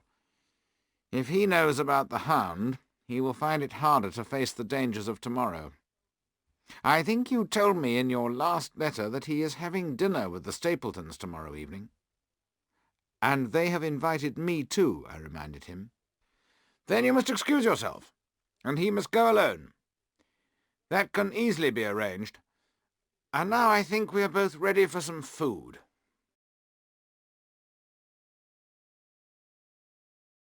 Chapter 15. The Trap. When we reached the hall, Sir Henry was very pleased to see Holmes. But he was surprised that Holmes had no luggage, and that he appeared so unexpectedly. I had the unhappy job of telling Barrymore and his wife about her brother's death. Mrs. Barrymore cried and was very sad indeed. During dinner, Sir Henry told us that he had spent a dull day and evening on his own. He had kept his promise to Holmes, and so he had not accepted the Stapletons' invitation to their house that evening. We did not tell him how glad we were that he had stayed away from the moor. Holmes started to say something, and then he stopped suddenly. His eyes were fixed on one of the pictures of the past Baskervilles on the wall. Sir Henry, could you tell me which Baskerville that is? He asked. Sir Henry and I both looked at the picture. That is Sir Hugo, the one who started all the trouble, said Sir Henry. He was the first to see the hound. Holmes looked hard at the picture, but said nothing more. Then, after Sir Henry had gone to his room, Holmes made me stand in front of the picture. Is it like anyone you know? He asked. He stood on a chair, and with his hands he covered the hat and hair of the man in the picture. "Good heavens!" I cried in surprise. I was looking at a picture of Stapleton's face. "Yes," said Holmes before I could say anything more. "There's not much doubt about it. Stapleton is a Baskerville. He looks like Sir Hugo, and he has the same evil character. Now I understand why he wants to kill Sir Henry. I am sure we shall find that he will inherit the Baskerville lands. And so we have one more answer. By tomorrow night Stapleton will be caught like one of his butterflies, and we shall add him to the Baker Street collection." We soon went to bed. I was up early in the morning, but Holmes was up earlier. He had already sent one message to the police about Selden, and another to his boy to stop him taking food to the hut. When Sir Henry joined us, Holmes told him that we had to leave for London immediately after breakfast. Sir Henry was very unhappy about this, but Holmes asked him to help us by doing everything Holmes ordered him to do. Sir Henry agreed to help in this way, and to go by himself to the Stapletons that evening. He also agreed to tell the Stapletons that Holmes and I had gone to London, but that we would return to Devonshire soon. "One more order," said Holmes. "I want you to drive to the Stapletons' house, and then send the driver away. Let the Stapletons know that you're going to walk home across the moor." "Across the moor?" said Sir Henry, very surprised. "But you have told me again and again not to do that." "This time it will be completely safe. I know that you are brave enough to do it, and it must be done." "Then I will do it. But you must keep to the path between the Stapletons' house and the Grimpen Road, which is your natural way home. Do not leave the path and the road." I was very surprised by all this. Holmes had told Stapleton that he would return to London, but he had not said that I was going too, and I was very worried that neither of us would be with Sir Henry when he walked across the moor that night, but we had to obey Holmes's orders. Holmes and I left Baskerville Hall immediately after breakfast, and went to the station at Newtown. A small boy was waiting on the platform. "Any orders, sir?" he asked Holmes. "You will take the train to London, my boy. When you get there, you will send a telegram to Sir Henry in my name. It will ask him to send to me at Baker Street the pocket-book I left at the Hall."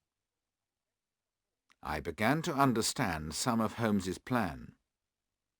When Sir Henry received the telegram sent by Holmes's boy, he would think that we had arrived in London. He would tell Stapleton, who would then also believe that we were far away from Baskerville Hall. In fact, we would be very close in case Sir Henry needed us. We left the station and went to see Mrs. Laura Lyons. I introduced Holmes to her. After they had shaken hands, he said, "Dr. Watson has told me everything, Mrs. Lyons. We see Sir Charles's death as a case of murder. Both Stapleton and his wife are suspects." Mrs. Lyons jumped from her chair. "His wife?" she cried. "He has no wife. He is not a married man."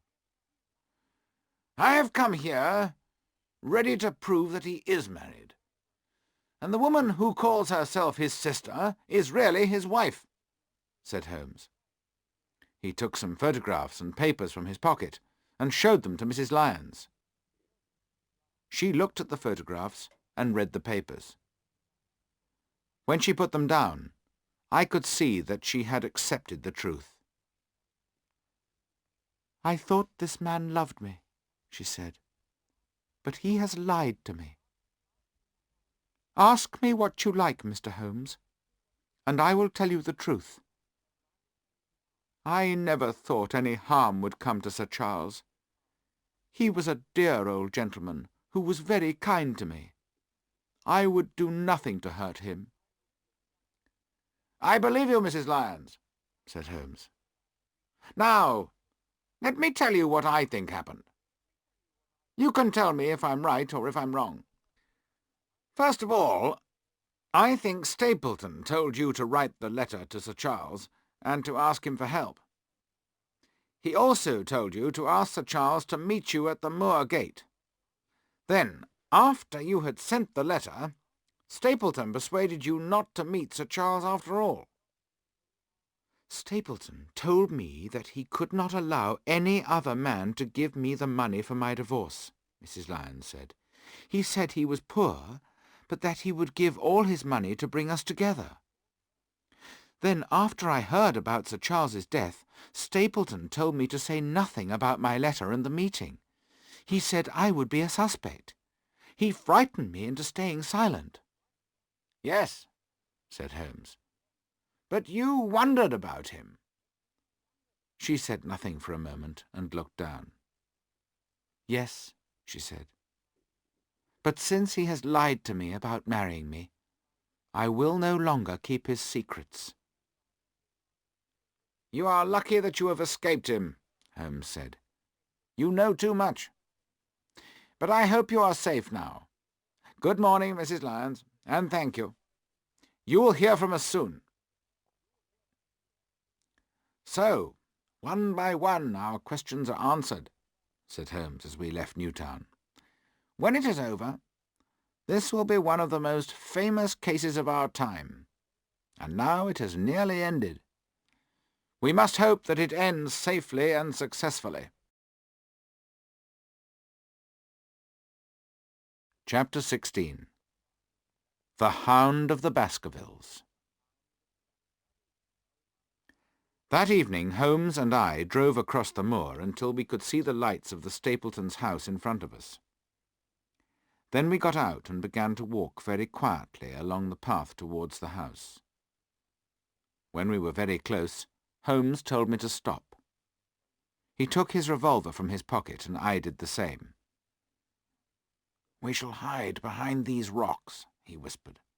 "Watson, you know the house, so I want you to go forward and look through the windows. I want to know where the Stapletons and Sir Henry are and what they are doing. Take great care, because they must not know that somebody is watching them."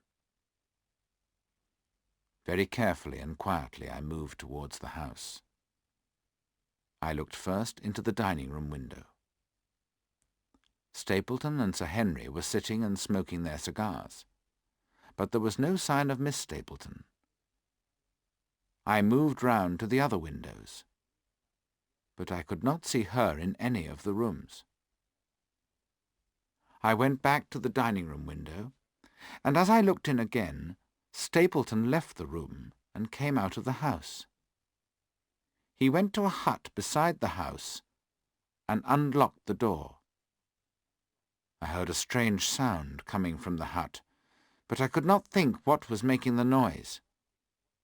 Then Stapleton locked the door and went back into the house and into the dining-room. I went back to Holmes and told him what I had seen.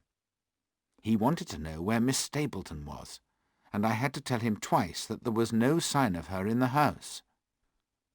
The moon was shining on the great Grimpen Marsh, and a fog was rising from it.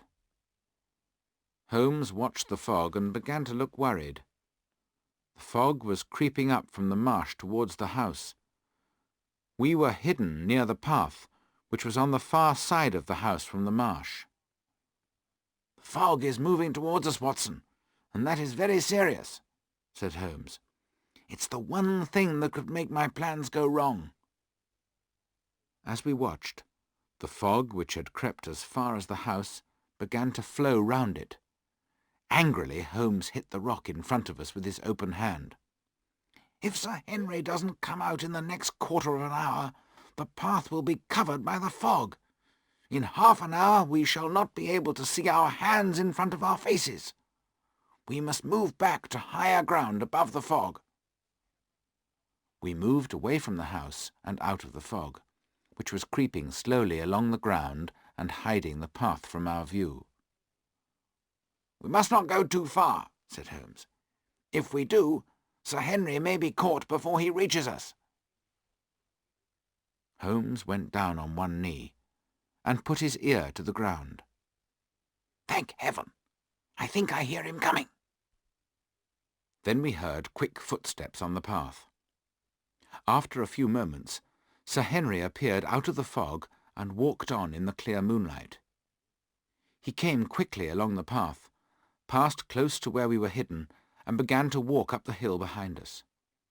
As he walked, he looked over his shoulder again and again, like a man who is worried that something is following him. "Listen," said Holmes sharply. "Look out! It's coming!" I heard him make his revolver ready to fire, and I did the same. There was a sound of quick, light footsteps from inside the curtain of fog. The thick cloud had crept to within 50 metres of where we were hidden. We tried to see into it, and wondered what horrible thing would appear. I looked at Holmes. His eyes were fixed on the place where the path disappeared into the fog. He was pale, but his eyes were bright. He looked like a man who was going to win the most important game of his life. Then suddenly his eyes nearly jumped out of his head, and his mouth opened in frightened surprise. I looked away from him to see what his eyes were fixed on. When I saw the awful shape that was coming towards us out of the fog, my blood turned cold. The revolver nearly fell from my hands, and my whole body froze with fear. I saw a hound, an enormous black hound. It was bigger than any dog I had ever seen. But it was something else that filled us with terror. No human eye had ever seen a hound like this one. Fire came from its open mouth.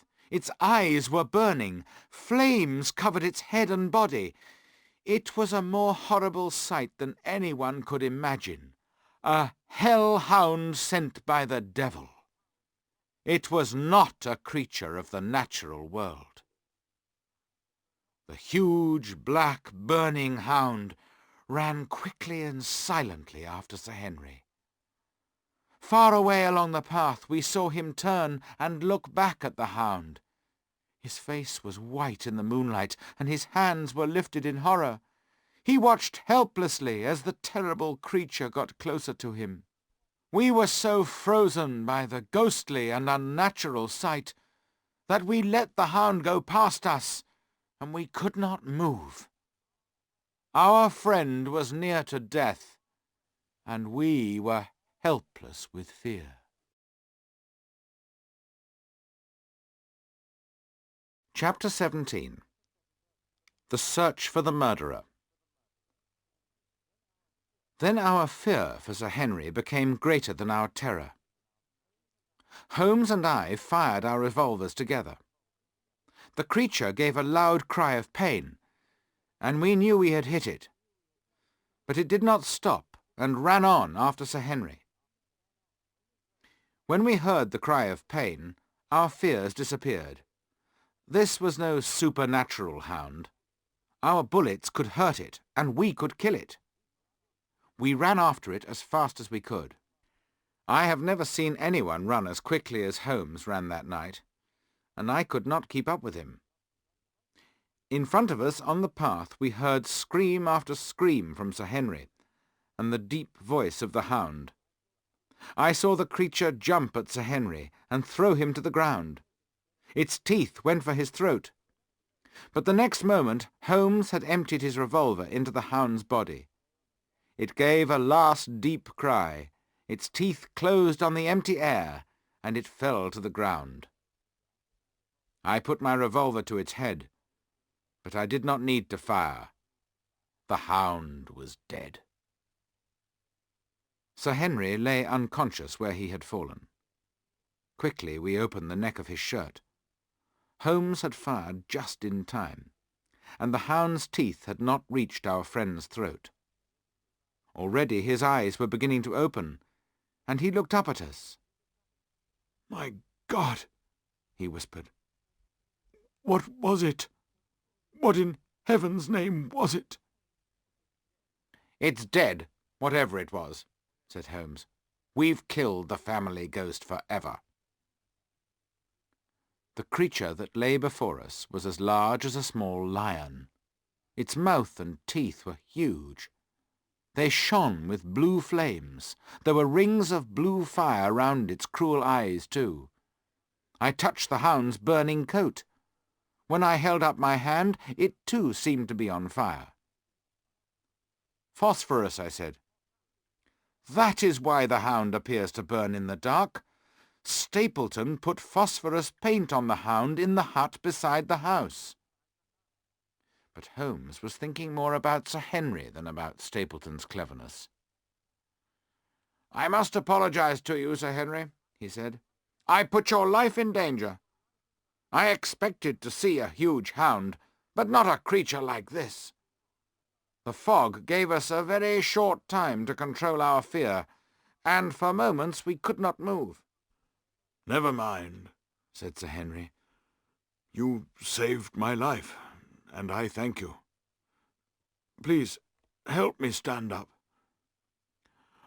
What are you going to do now?" Sir Henry's legs were shaking so much from his terrible experience that he could not stand. We helped him to a rock. He sat there and held his head in his hands. "We must leave you here, Sir Henry, and try to catch Stapleton. We shall come back as quickly as possible and take you to the Hall. Our case is complete, but we must now catch our man."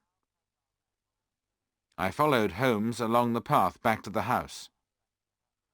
"We must search the house," said Holmes, "but almost certainly he won't be there.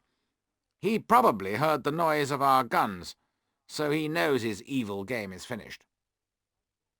The front door of the house was open. We went in and looked from room to room. All the rooms downstairs were empty, so we went upstairs and looked in all the rooms except one, which was locked. "There's someone in there," I said. "I heard someone move. Help me break open this door." We threw ourselves against the door, and as the lock broke, we went in. We held our revolvers ready to fire. In the middle of the room was a figure tied to a post. We could not see whether it was a man or a woman, as it was completely covered with sheets. Only the eyes and nose were free. We pulled off the sheets and untied the prisoner from the post. It was Miss Stapleton. As we untied her, we could see long red bruises across her neck. "That cruel devil Stapleton has beaten her," Holmes said. "Put her into a chair." Miss Stapleton had fainted from the beating and exhaustion. As we put her into the chair, she opened her eyes. "Is he safe?" she asked. "Has he escaped?" "He cannot escape us, Miss Stapleton," Holmes said. No, I don't mean my husband. I mean Sir Henry. Is he safe?" "Yes," I said, "and the Hound is dead." "Thank God," she said. "Thank God. Oh, the cruel devil. Look what he has done to me." She showed us her arms, and we saw with horror that her skin was black and blue where she had been beaten. "But he has hurt me more in other ways. While I thought he loved me, I accepted many things. But he doesn't love me. He has used me." "Then help us now," said Holmes. "Tell us where he has gone." "There is an old house on an island in the middle of the marsh," she said. "He kept his hound there.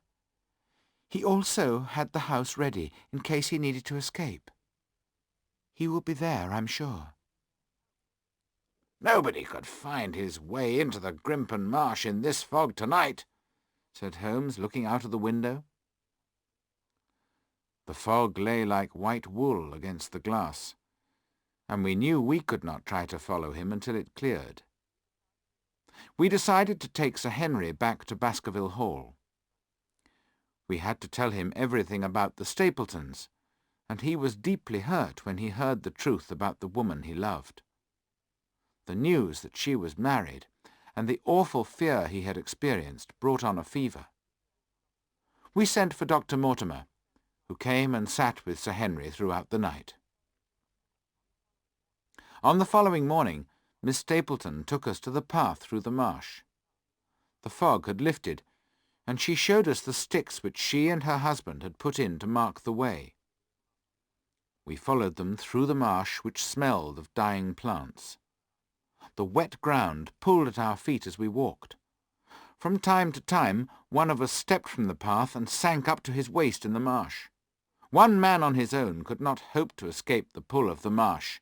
Without help, he would sink to his death. But we did not find any sign of Stapleton. We searched and searched without success. There is no doubt that he lost his way in the fog and sank in the marsh. Somewhere deep down, his body lies to this day. We reached the island Miss Stapleton had described and searched the old house. "This place tells us nothing that we do not already know," said Holmes. "These bones show that he hid the hound here, but he could not keep it quiet, so people heard its cries. Here is the bottle of phosphorus paint. Stapleton used it very cleverly on the hound. After what we saw and felt last night, we cannot be surprised that Sir Charles died of fright. And now I understand how Selden knew that the hound was following him in the dark. It's not surprising the poor man screamed and ran as he did. The old story of the supernatural hound probably gave Stapleton the idea of using phosphorus. Very clever. I said it in London, and I say it again, Watson. We have never had a more dangerous enemy than the one who is lying out there." And he pointed to the great marsh that was all round us.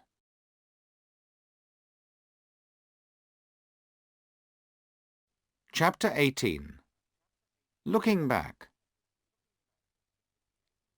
It was the end of November, more than a month after our return from Baskerville Hall.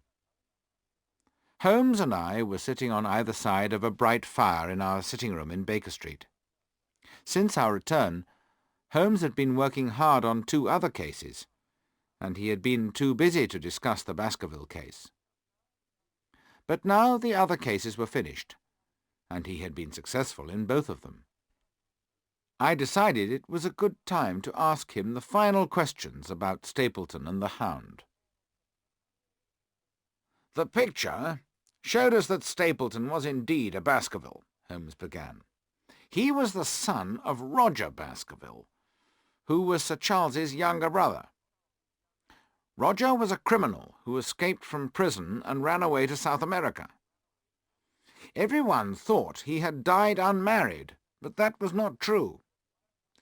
He had one son, also called Roger, whom we knew as Stapleton. Stapleton married a beautiful South American and came to England, where he started a school in the north. He discovered that he would inherit the Baskerville lands and fortune if Sir Charles and Sir Henry both died. That is why he moved to Devonshire when the school closed. When he met Sir Charles, he heard the story of the hellhound. He also learned that Sir Charles believed these supernatural stories and that he had a weak heart.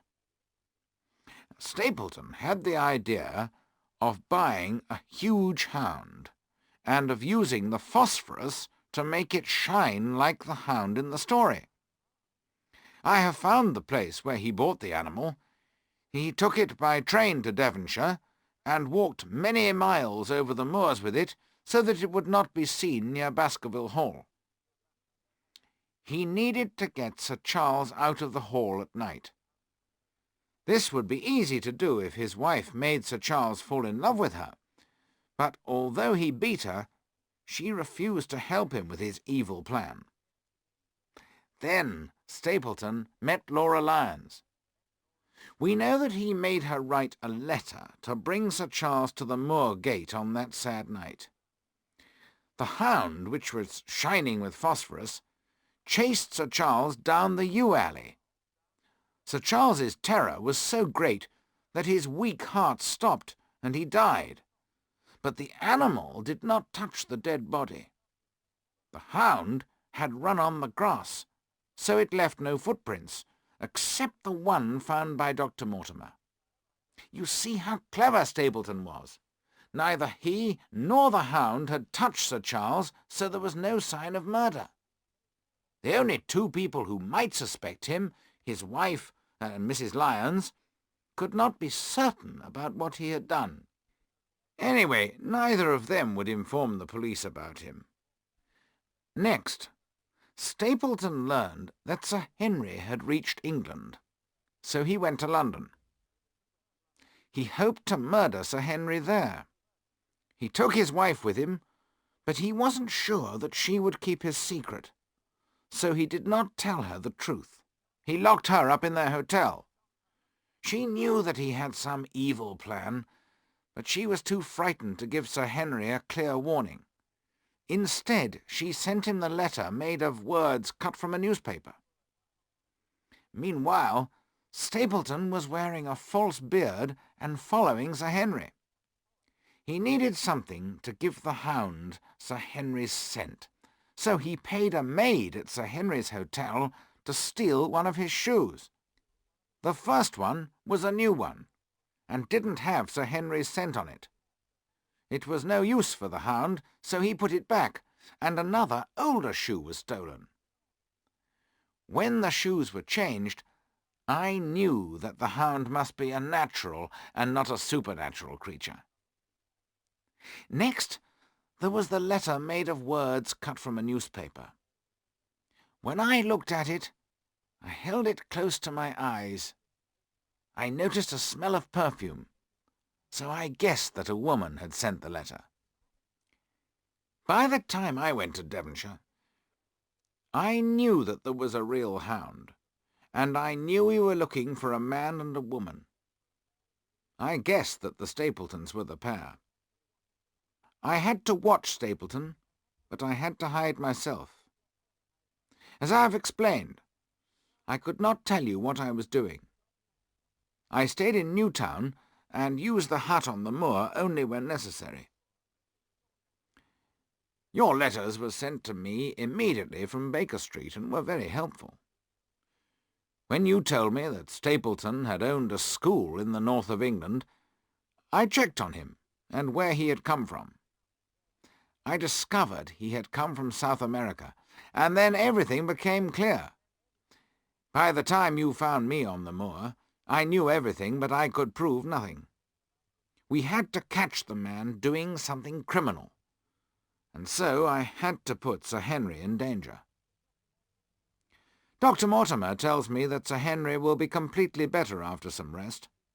As you know, the two of them have become good friends, and are going on a long holiday together. Sir Henry will take some time to forget Miss Stapleton. He loved her deeply, and it hurt him badly when he learned the truth about her. She was very frightened of her cruel husband, but she suspected that he was responsible for Sir Charles's death. She knew about the Hound, and when Selden died she guessed that the Hound had killed him. She knew her husband had the Hound at their house on the night Sir Henry came to dinner. They argued about the Hound that evening, and as they argued, Stapleton told her about Mrs. Lyons. Any love she had for her husband disappeared at that moment. He knew that she wanted to help Sir Henry, so he beat her and tied her up.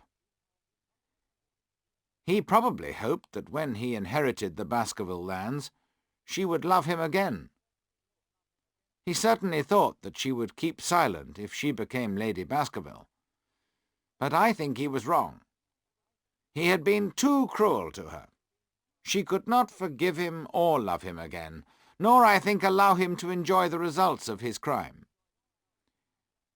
Of course, he could not frighten Sir Henry in the same way as Sir Charles. Sir Henry was a young and healthy man, so he kept the Hound hungry. He knew that the animal would either kill Sir Henry, or would hurt him so badly that it would be easy to complete the murder. I had one last question for Holmes. But Stapleton was living so close to Baskerville Hall, and using a false name. It looked very strange. How would he explain that to the police, if after Sir Henry's death he then inherited the Baskerville lands and fortune? I don't know how he planned to explain the false name, and why he was living at Penn House, said Holmes. I can only say that he was a very clever man. I am sure he had thought of an answer to the problem. But that's enough work for the evening, Watson. I have 2 tickets for the theatre. If we get ready now, we shall have time to stop at my favourite restaurant for some dinner on the way.